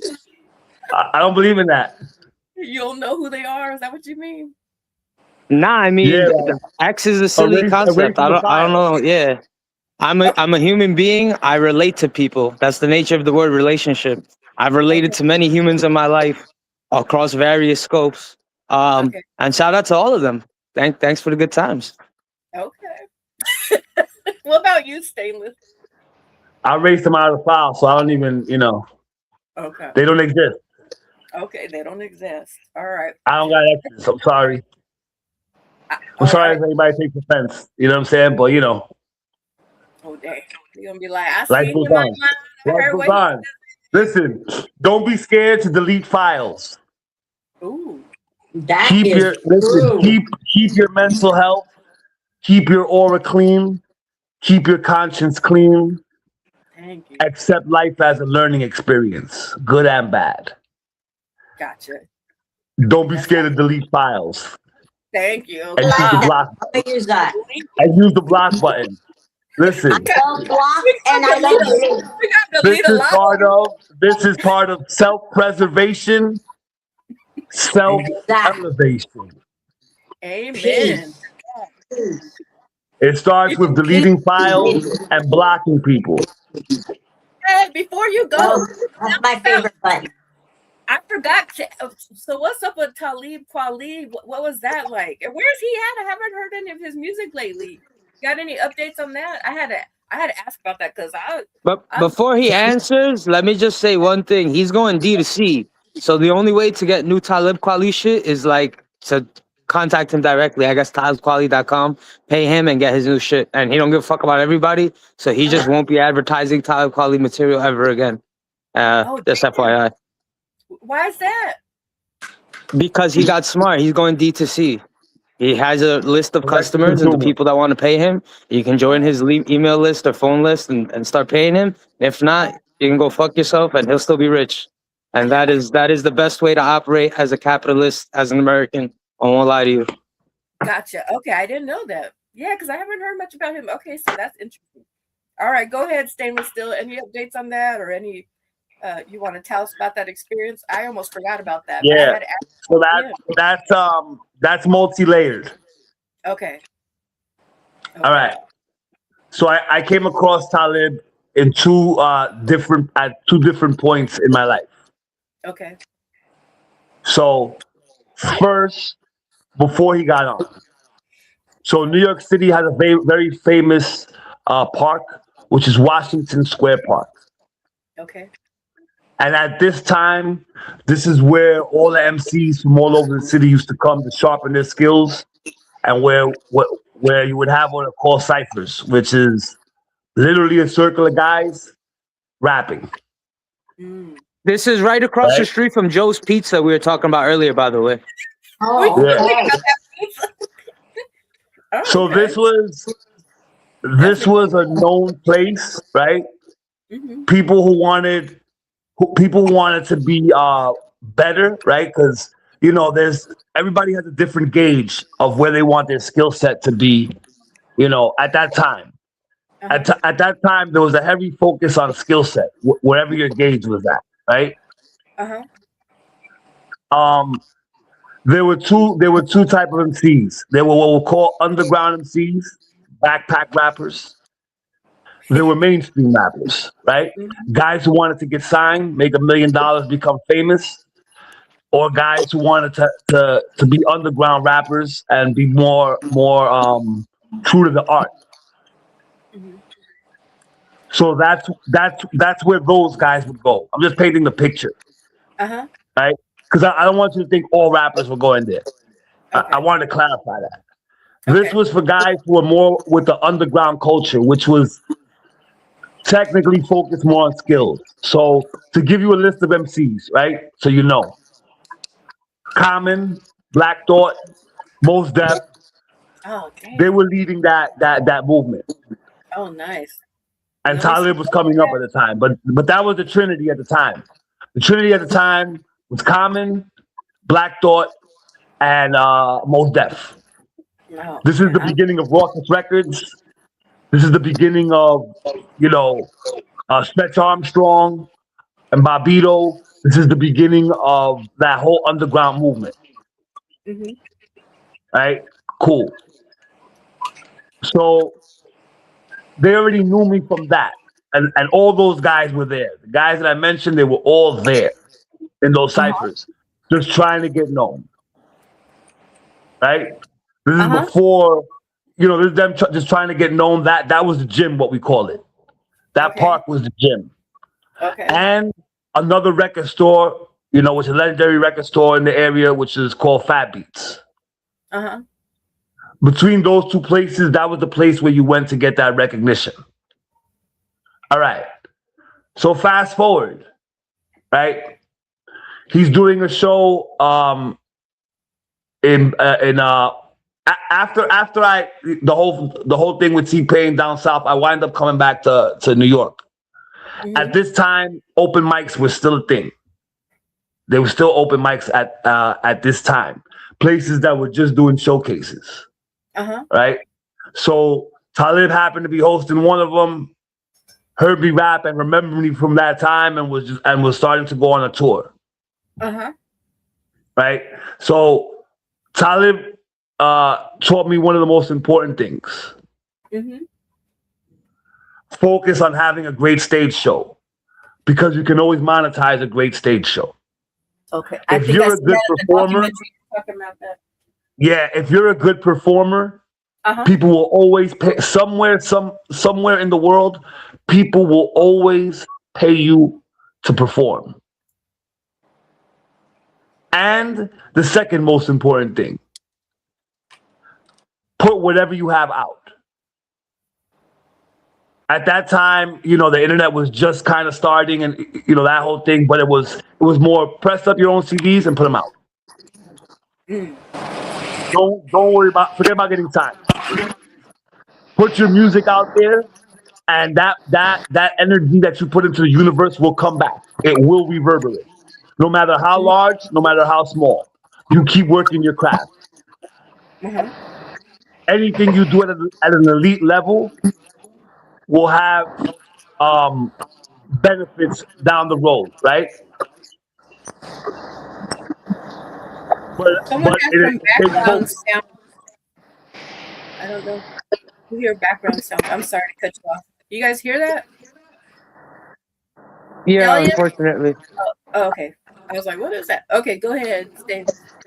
Yeah, so as long as you have a good stage show and you put your music out, people will pay you to perform. Okay. That was the mindset before the internet. You know, the internet was just becoming a thing. Uh-huh.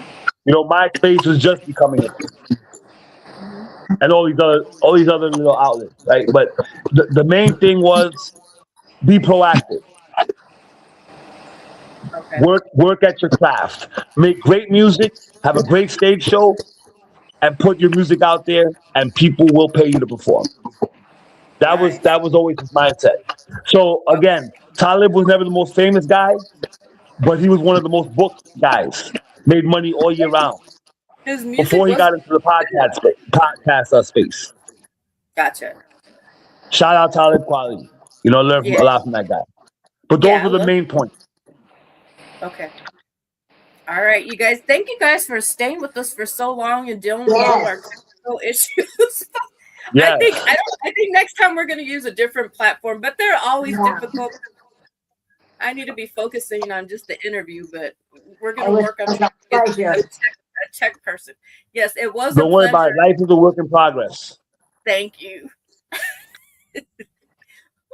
But it has been really fun, and we love your guys' Wonderful music. meeting both of We them. love your energy, the wisdom that you Both of bring them. to this interview and in your works. Um, Listen, invite us back Thank you so much. anytime. all right. Thank you so much. You guys have a nice week. If Listen, you I guys, told you I want to do another interview about the fashion consulting. hey, I Okay. love fashion. Yes, Jelly That and has I are its own down for story. it. We like those. We'll definitely look So forward to that. Oh, I we'll be in forgot. contact, Spice. Wait, we're not done. Where can our Okay. viewers Oh, I go? thought we were done. Okay. Okay. We're here. We're here. Don't worry about it. Where can our viewers go to find your works or your music or your film? Both of you guys. How can they find you?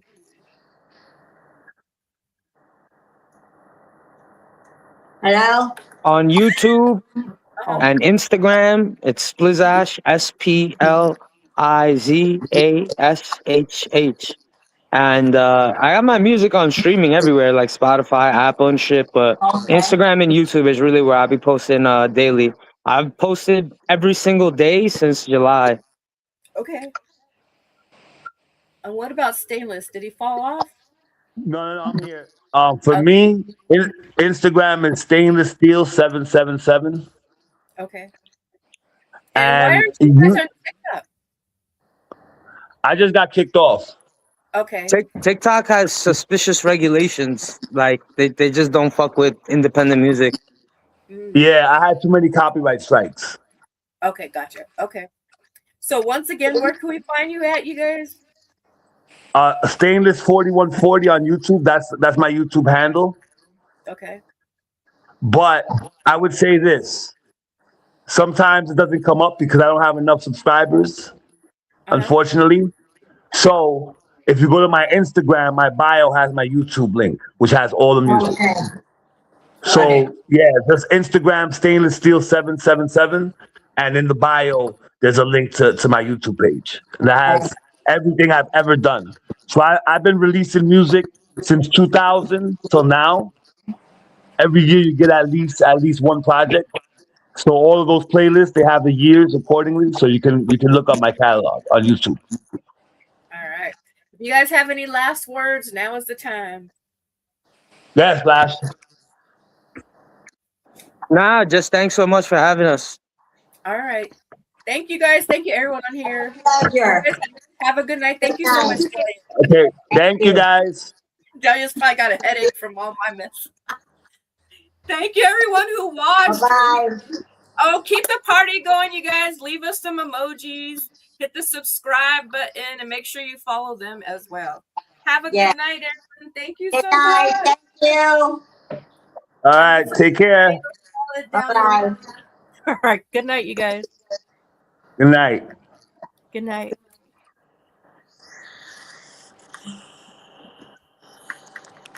I need